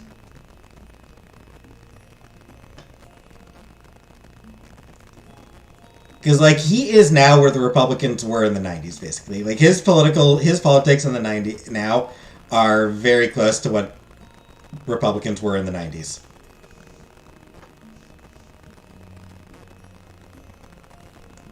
Anyway. You got me there, you rascals! Watching while eating nuggets. Nice. Are you not ashamed of disturbing Constantine's work? The poor soul never asked for this. The two retainers giggled even more. Oh, it was just a prank, nothing to get angry over. That's true. Besides, he deserves it with a face like his, being so serious all the time. Stop this mockery at once. Are you going to tell me what you know, yes or no? Their looks became irritated. We know nothing of the princess' baptism. We hadn't even been born at the time.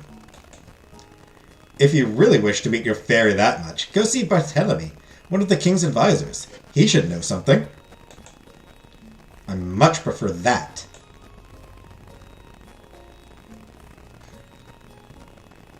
After making eye contact with Kiana, who was ending her tour with Alienor, the young servant called the princess over to follow her. She complied at once, too glad to escape. The two of them rushed towards the royal cabinet, where the counselors would regularly gather.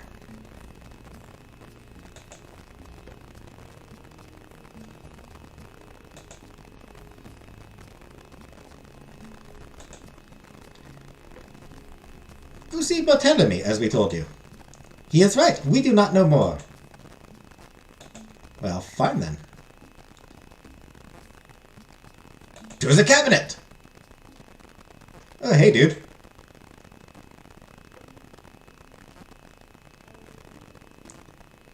Barthélemy? In the flesh. I am surprised to see you here, princess. It has been quite some time since I last saw you. If I could churn back time. Butter joke? Nice. Nice one, Scapegoat. Oh. Good night, ugly hobo. Well, my presence seemed to upset my father. I know. Nevertheless, you have grown up so fast. It is a pity not to see you assume the throne in a more conventional manner.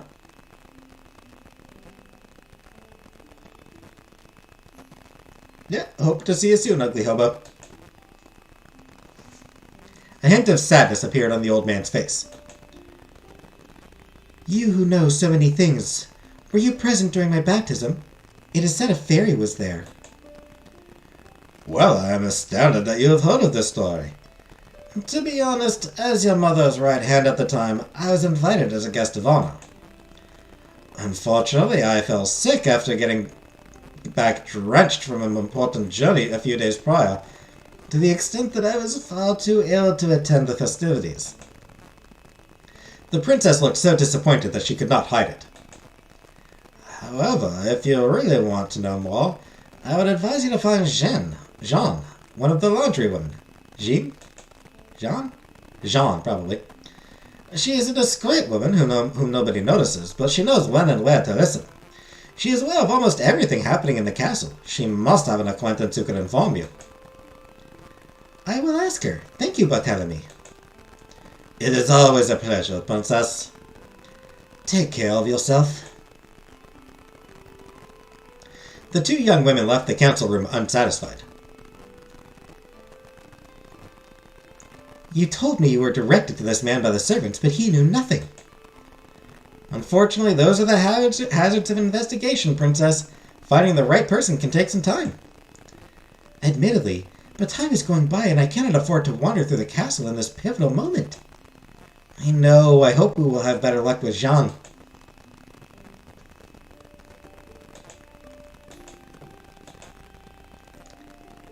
Where might she be?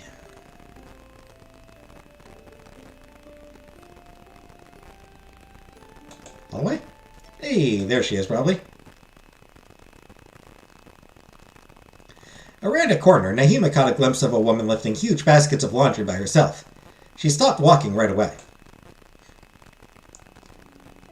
Princess Superiors. Princess, I believe this is her. Stay here for a couple of minutes. I'm going to talk to her. Are you asking me to wait again? We cannot take the risk of her bowing down to you like the others. We are already running out of time. Very well. I am not moving an inch from here. The lady-in-waiting rushed forward to chase the retainer.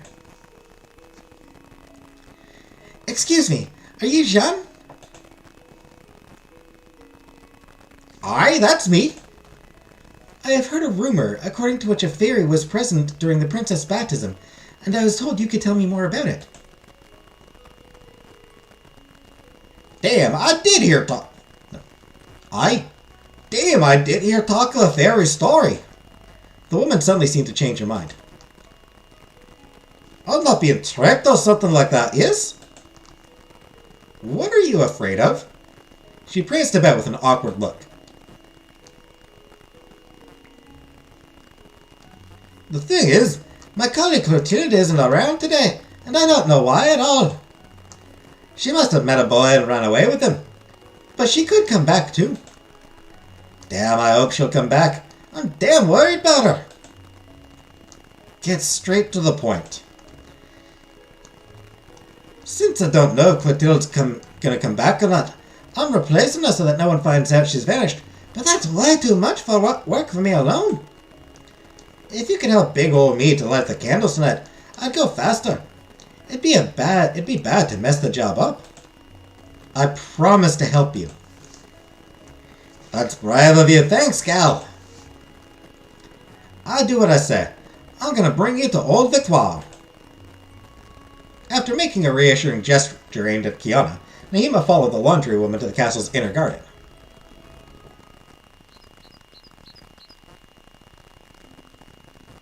In a remote nook, an old woman was spinning a thread with the distaff of her wheel, while humming to herself. Jean briefly introduced Nahima to her friend. So you want to learn more about the fairy? Exactly. You were here during the baptism, or so I heard. Did you see her? For sure. One cannot forget the face of such a creature. Nothing but their initial attempting redneck. I know, I was trying to go for Scott, but redneck is just an easy accent to slip into. One cannot forget the face of such a creature. A preternatural presence emanates from fairies. Do you know how the Queen managed to summon her? Or how to contact her? I would like to meet her. The old woman chuckled.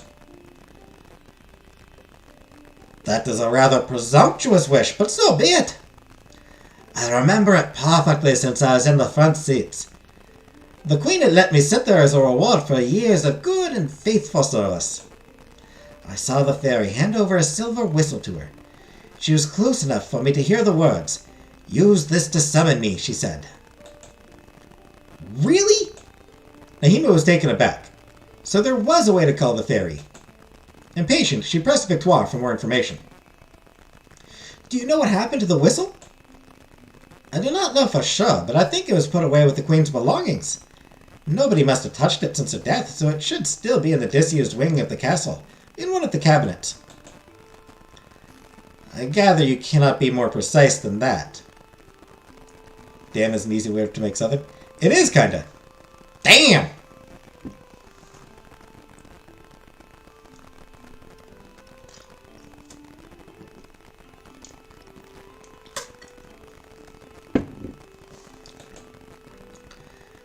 Unfortunately, no, young lady. You should already be glad that I was able to help you. Nobody here remembers the fairy anymore. Incidentally, tell me if you see her. I would be curious to know what she is doing nowadays. I will. Thank you for helping me, Victoire. You're welcome, young lady. This is really not much. Besides, it made me happy to dive back into those old memories. It is one more thing I have accomplished. One more thing I can be proud of. You will come see me again, won't you? Of course! Indeed, talk to the old lady for story times.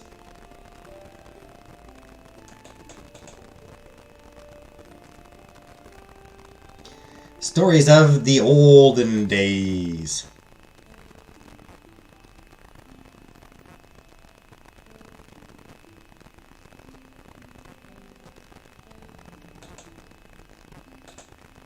The servant came back to the heiress to tell her about her discoveries. Kiana was immediately relieved to learn where the whistle was located. This is wonderful, Nahima. Who could have thought we could trace back the fairy's lead? All we have to do now is search the abandoned wing. Not so fast, Princess. The sun has already started to set. It is far too late to do so today. We will go there tomorrow. You are right, and we would not see a thing without light anyway. My only hope is that my toilette is not ready yet. There's only one way to find out. Go back to your quarters, Princess. As for me, I have promised Jean to help her. The two young women parted ways for the evening. Sadly, the workers were even quicker than the day before, and the dress the color of the moon was brought to her without delay, along with the same order as before. That? Okay. Color of the moon. I like the diaphanousness of it. Wearing that new toilette, she went to the royal cabinet, as distraught as in previous times. The rich dress was as splendid as the knightly celestial body, making the young princess look even more sublime.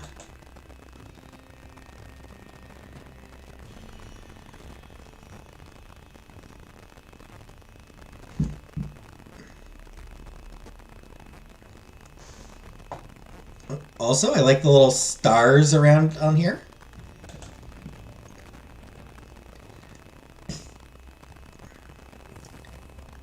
The diaphanousness of the dress is just very, very moon-like. Just sort of like the moon, you know, because the moon's got like that little glow around it. So, yeah. Yeah, color of the moon. That dress is indeed the color of the moon.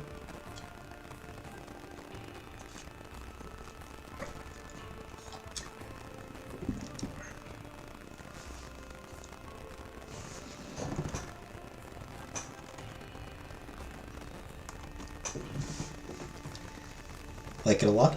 Yeah, it's nice.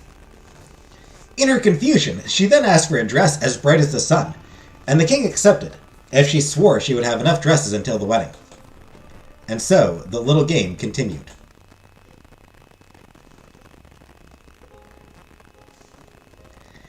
When the first rays of the sun hit Kiana's numb eyelids, she already knew that day would be laborious, but she could not imagine what the next one would look like yet. With one mind, Nahima and Kiana had set to explore the derelict wing of the castle, where the Queen's cabinet still was. The magic whistle would most certainly be in the affairs of the deceased. Just this once, the servant was looking quiet, almost impassive. How should we proceed, Princess? There is a lot of ground to cover, and there are only two of us. Is something wrong, Nahima? You seem nervous. Well, the king made it very clear he would not give you any more clothes. plan until now is to stall for as much time as possible.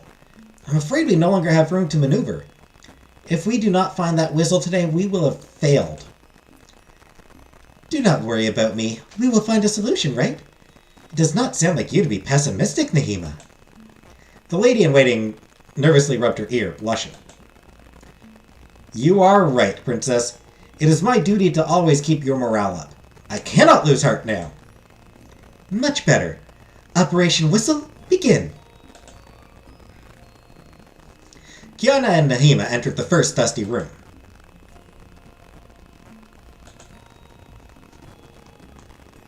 A table covered with sumptuous vases in porcelain of China. It is said that the deceased queen loved to collect items from all around the world, and that she had planned to build a place where her citizens could admire them. Unfortunately, that project never came to fruition.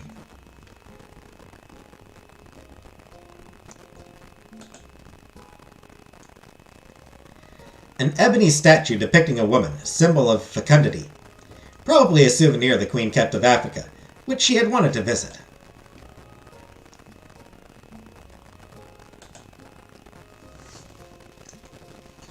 More vases and porcelain of China.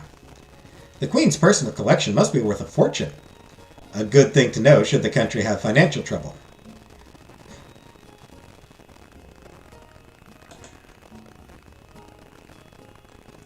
A vast mirror that covers most of the wall. The items the queen was especially fond of are exposed on the piece of furniture below.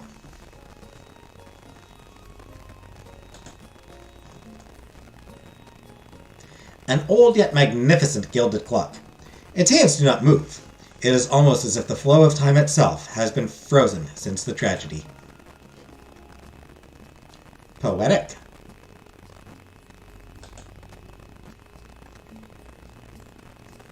A wooden music box. When someone opens it, a soft melody is played.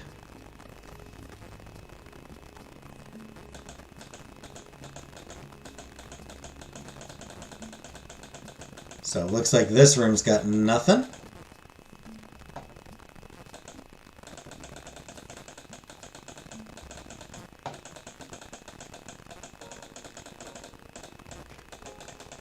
Just clicking around, making sure there's nothing. Yes, I finished exploring room. I think that is all for this cabinet, Princess. I do not see any nook that could have escaped our attention. Let us move on to the next room. We will eventually find what interests us, I swear. The two young women restlessly continued exploring. The second room was filled with all kinds of paintings. And a harp. A large harp covered in dust. It is said that the deceased queen was an excellent musician, and that she sometimes gave small, private performances.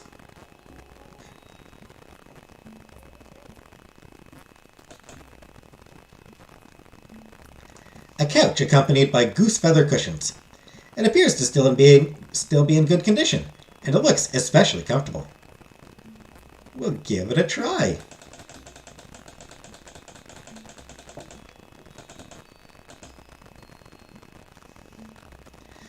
A great number of canvases have been stored in this room. It most probably is the decision of the king. Unwilling to see the paintings depicting his beloved wife, he asked them to be removed and stored far from his eyes.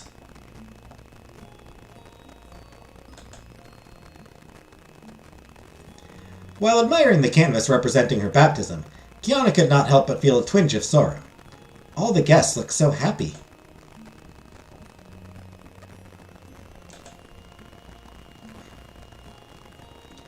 A canvas has been torn down with a blade. It is still possible to recreate the picture from its shreds. Do you wish to piece the painting together? Yes.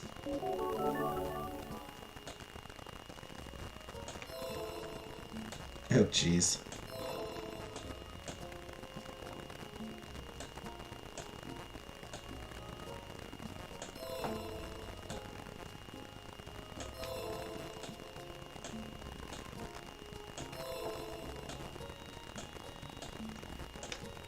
Actually, this is kind of puzzles.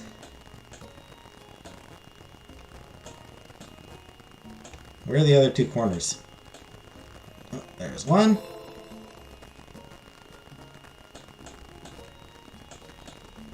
the other corner?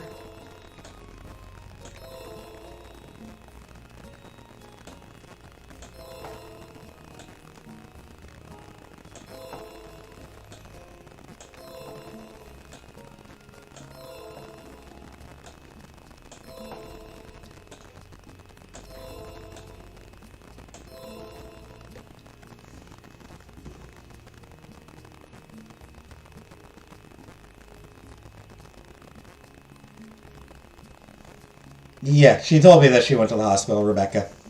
I know that she had gone to the hospital. She did tell me.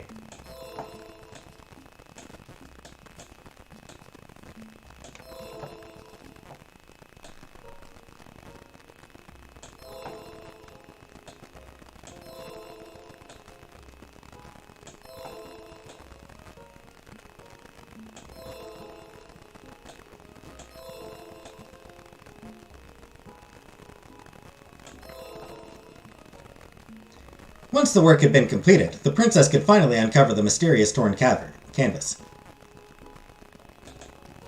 It was a portrait of her late mother. The young woman gasped while staring at the picture. Her mother was indeed her spitting image. And she was so beautiful. Kiana suddenly felt aggrieved. She would have loved to have been able to spend more time with her, to know more about her.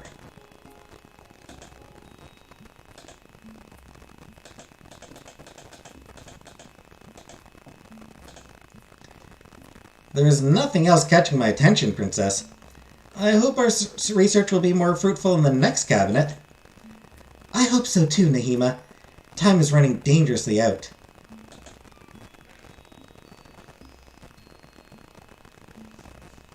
The heiress pushed the third room's door, her retainer still following in her footsteps.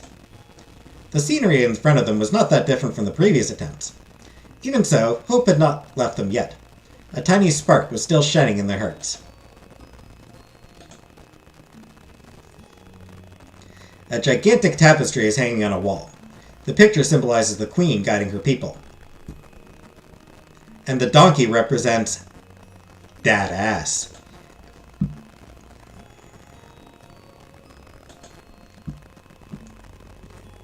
A piece of furniture filled with a few books.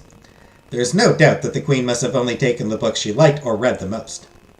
Strangely, there is a copy of The Art of War, written by a certain Sun Tzu. I have that. I have that book. I read it. Went over my head.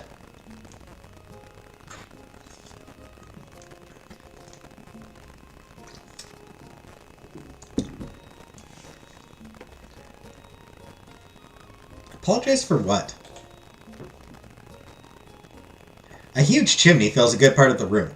It had to be inhabited for its occupant to see fit to install something like that here.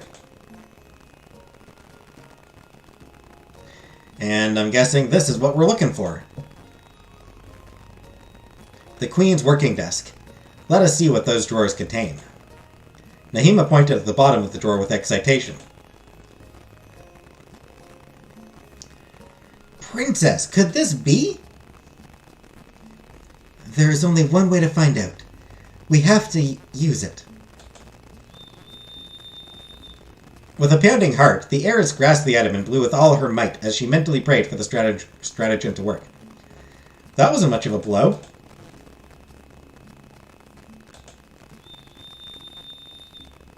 Wow.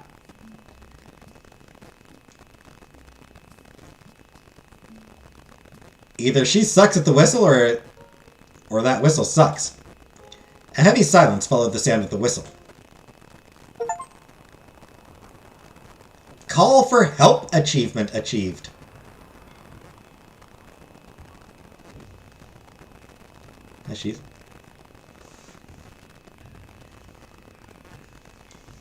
All of a sudden, a burst of wind rising up out of nowhere entered the room, as purple reflections shaded the walls.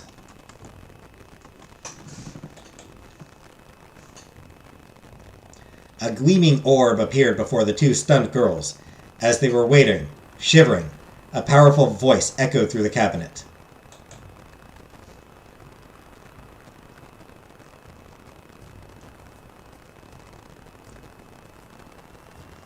Who is calling me? Who dares to interrupt my sleep? Fearful, Nahima hid behind the princess, not daring to look away from the apparition. Okay, your job is to protect the princess, lady. Your job is to protect her, not to use her as a shield.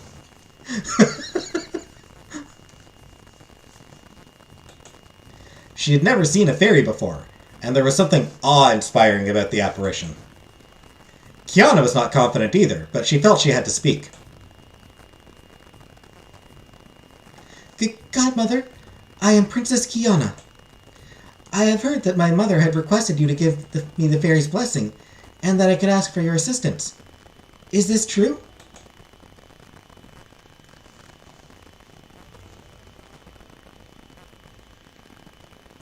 Princess Kiana.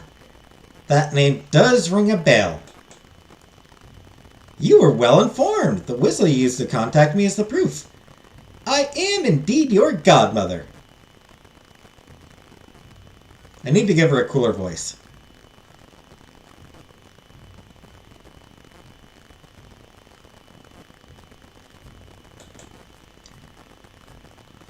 What can I do for you? What can I do for you? The two girls sighed with relief. The orb that was spinning in the middle of the room did not seem hostile. Although Kiana was not superstitious, she had to face the facts. Nahima was right all along. Fairies did exist. Boo. Regaining courage, the heiress raised her voice. The thing is, my father has gone mad. He claims that he is going to marry me, and I do not know what to do. What a curious story. And you hope to borrow my powers to get yourself out of this bad situation? That is right.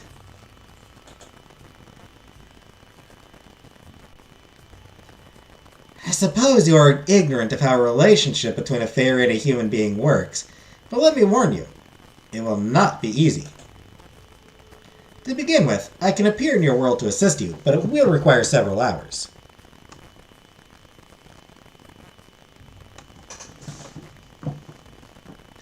Kiana's smile abruptly disappeared. The servant and the princess stared at each other with dismay.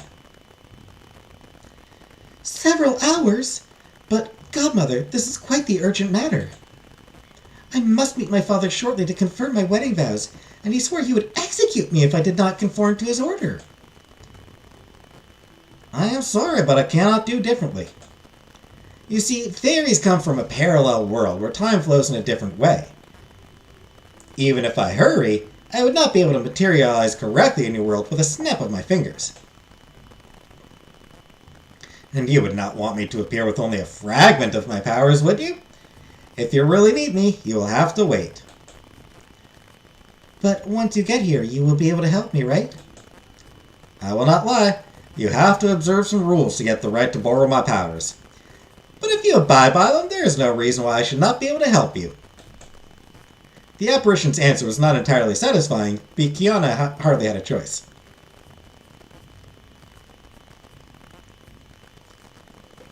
I don't know why I decided to give her a southern accent. Just to set her apart from the other two.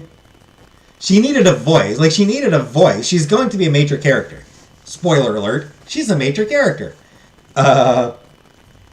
She's going to be sticking around for a while. So she needed a voice.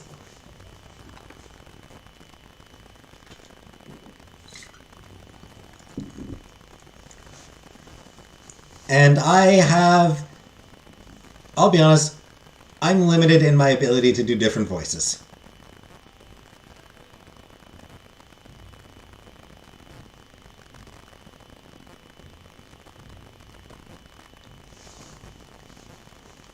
Especially like accent. I wasn't going to try to give her an accent. Like I could have given her like a Jamaican accent or a Caribbean accent or something. Could have given her like a Caribbean accent or something like that, but I'm not going to do that. I'm terrible at accents. Overcoming her fear, Nahima slowly came away from her mistress' shoulders. So, fairies are not orbs of colorful light like I am seeing you right now. The voice let a chuckle slip. The echo magnified the power of that sound, making the young women shudder. Now, this is not my true form, only a very convenient means of communication. I will let you know, dear ladies, that I do not like to come out for nothing. Usually I would not even answer it at all. However, a promise is a promise. Fairies are always true to their word, and I did give you my blessing. I look forward to meeting you in the flesh, then. I have always dreamed of seeing a fairy with my very own eyes. The walls shook again with the benevolent laugh of the preternatural being. Oh, but you will see me soon enough. Give someone a talk show voice out once. Next male character we come across that I haven't already given a voice to. Unless the next male character we come across is the prince. I will be in your room by tomorrow afternoon, Kiana.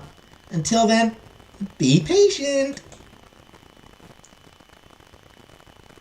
Also, she cute. Not gonna lie, she cute. With those few words, a new burst of wind made the cabinet tremble, and the purple ore disappeared as it had come. Big fan of the Borat accent for the fairy.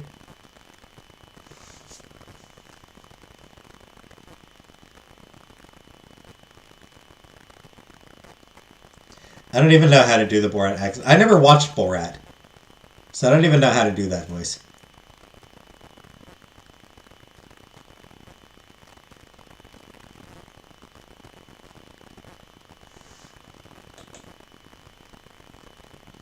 Shaken, the maidens felt like they had just woken up from a dream.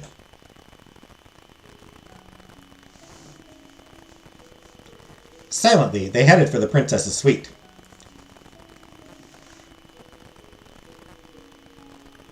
Still, Nahima exclaimed as she walked, we did it. Even if it will take some time, we called the fairy forth. Soon you will be out of the woods, princess. No, I was doing like a southern accent. I was doing a little old southern accent. I hope so. As they were about to enter the room, they noticed the tailors running towards them. After the previous whims, they had gotten ready to face a third one, and had done everything they could to work even faster. Not only did they call on all the domain's apprentices for help, but they also took the liberty of fetching many precious materials. And so, they were already bringing the dress the color of the sun, worn out by those long nights of work, yet satisfied to finally see the end of this punishment. Kiana felt devastated. Oh, Nahima, what should I do? The dress is already here, and I cannot buy us more time before the fairy comes. This is all over. Not yet, princess. I have an idea. It pains me to share it, but I was not able to find another throughout the day. Kiana eagerly tugged the retainer's sleeve, thrilled to see an alternative appearing. Say it anyway. Tell your father that his gifts make you happy, and that you accept to marry him, on condition that he brings you a token of love to ensure his sincerity. Ask for the marvelous donkey's hide, the one that guarantees the kingdom's prosperity. The donkey? But I cannot, that would be horrible. The poor animal did not do anything wrong, and the country is headed for ruin if the donkey is not here to maintain our finances anymore. Like when the cat eyes drift up on your screen? Oh.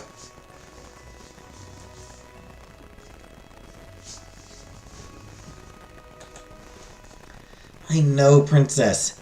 I'm not very proud of my advice, but I do not see any other way. If there is still an ounce of discernment left in your father, he will refuse, and you will be saved. However, if he persists in his madness and decides to seal the fate of your people, then you should not have any scruple. Leave this wretched place. Are you not supposed to serve my father? If I find a way to escape to another kingdom, you will be stuck here. That is a possibility I'm ready to face. My loyalty lies to the princess, even if it serves me badly. The same applies to the common good. I put you above anything else. Oh, Nahima, but I would feel so guilty. It would assuredly be the road to ruin. You must do it, Princess. This is our last chance to buy some time. Kiana sighed. She could not back away, not so close to her goal. Extravagant.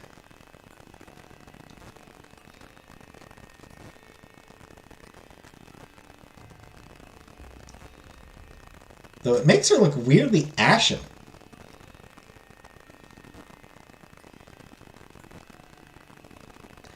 It's weird. The dress makes her face look weirdly, her skin look weirdly ashen.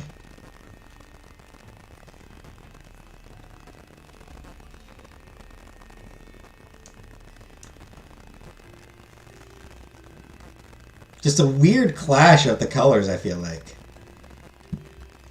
As in previous days, the heiress wore the clothes and went to her father. She dazzled the king upon entering. Never before had there been something as exquisite, and never had the princess looked as radiant. Satisfied to see his daughter so stunning, he was delighted with the mere thought of celebrating their wedded bliss, and could not hide his pleasure.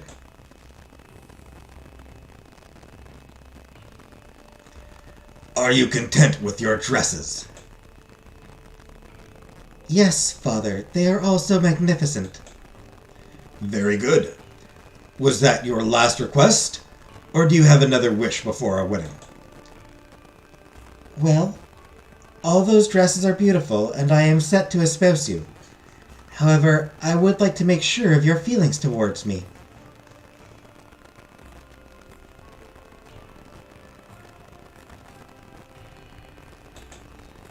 The monarch furrowed his brows. I am ready for anything if it means convincing you, my daughter. As a token of your love, I would like the skin of that old donkey which is getting so bored in your stables. King Thibaut, having lost his ability to reason long ago, had no remorse sacrificing the treasure of the country, and granted the dumbstruck girl's request.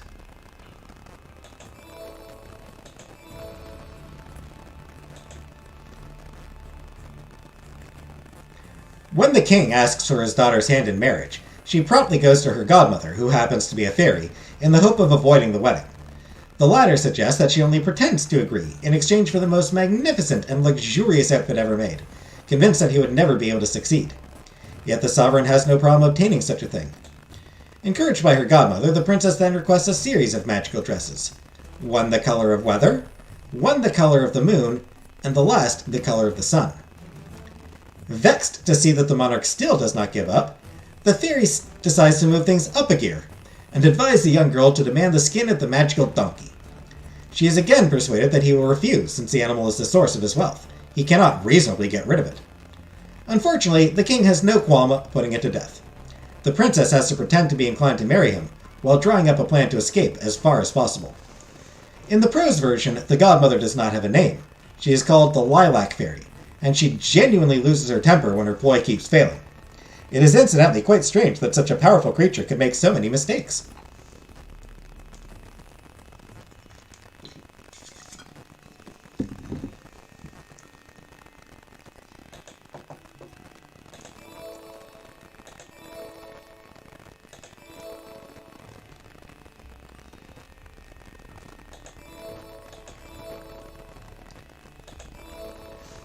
She should have chosen some more abstract ideas. Probably.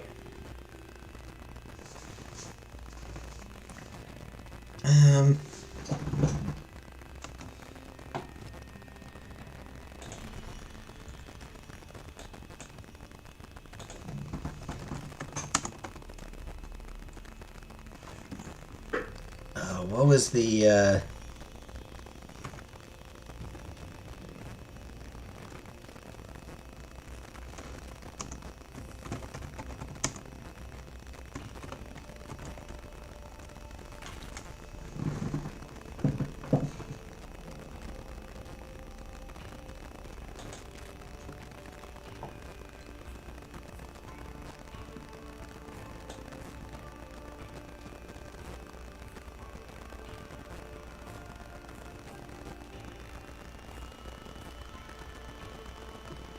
Oh, there's one where the person has to request...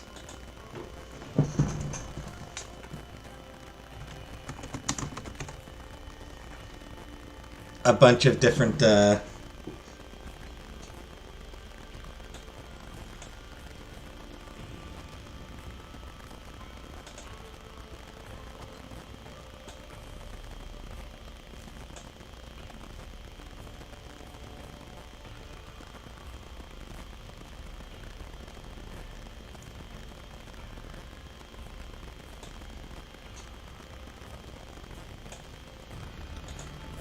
and there's one...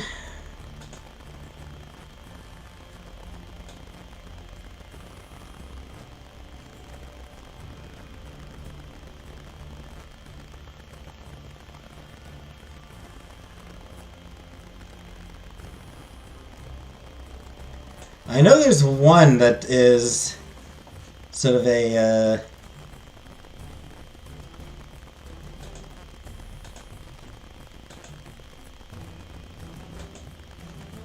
where the woman does make, princess does make sort of more abstract requests.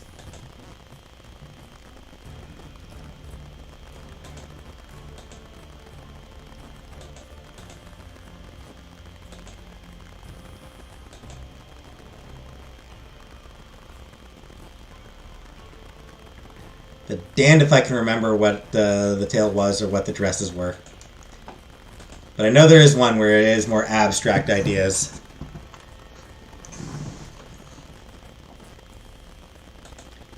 He added that the animal would be killed right away, and that she only needed to wait until the next afternoon so that the skin could be prepared and partly dried. Damn! Thus the princess spent her longest and most eventful night yet.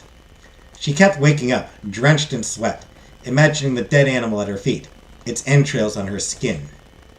In the darkness of her room, she feverishly prayed with all her heart that the fairy would manage to save her. May God grant her that wish. She did not know yet that the day to come would be the longest and most nightmarish one of all her existence. Which marks a good place to save.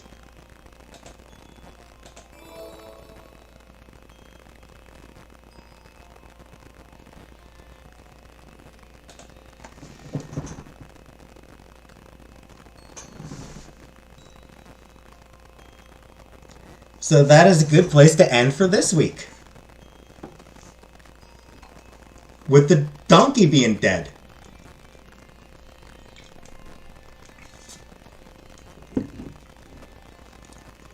And that right there is why I suspect Donkey Skin will never be adapted by Disney.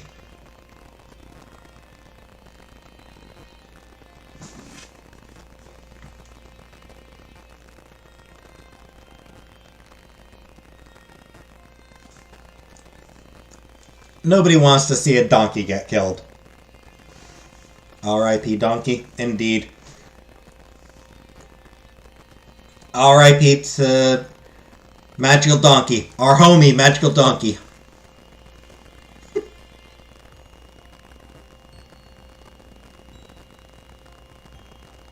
One more chapter? Not tonight. Mid-roll ads for you games. I don't, because I use a different streaming service. Like the streaming service I use doesn't really add them in. Or like the app I use, the streaming app I use, doesn't add them in.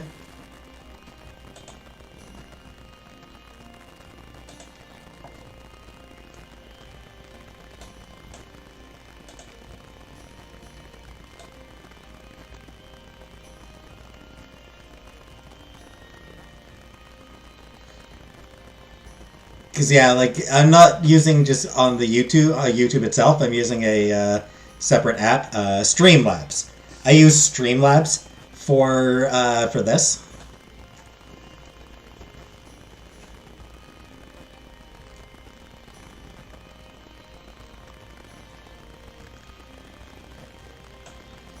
And it doesn't give me the option of adding in the what do you call it? the mid-roll ads. So.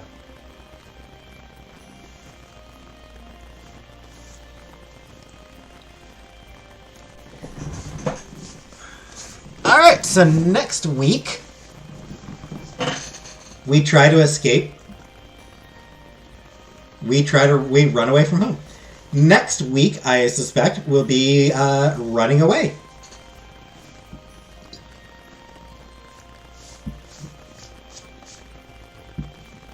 Kiana, Nahima, and Fairy Godmother gonna run away from the king.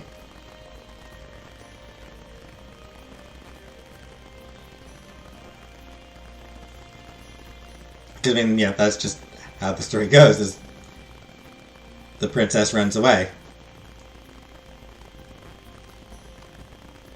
So, thanks for watching. And, good night, everybody.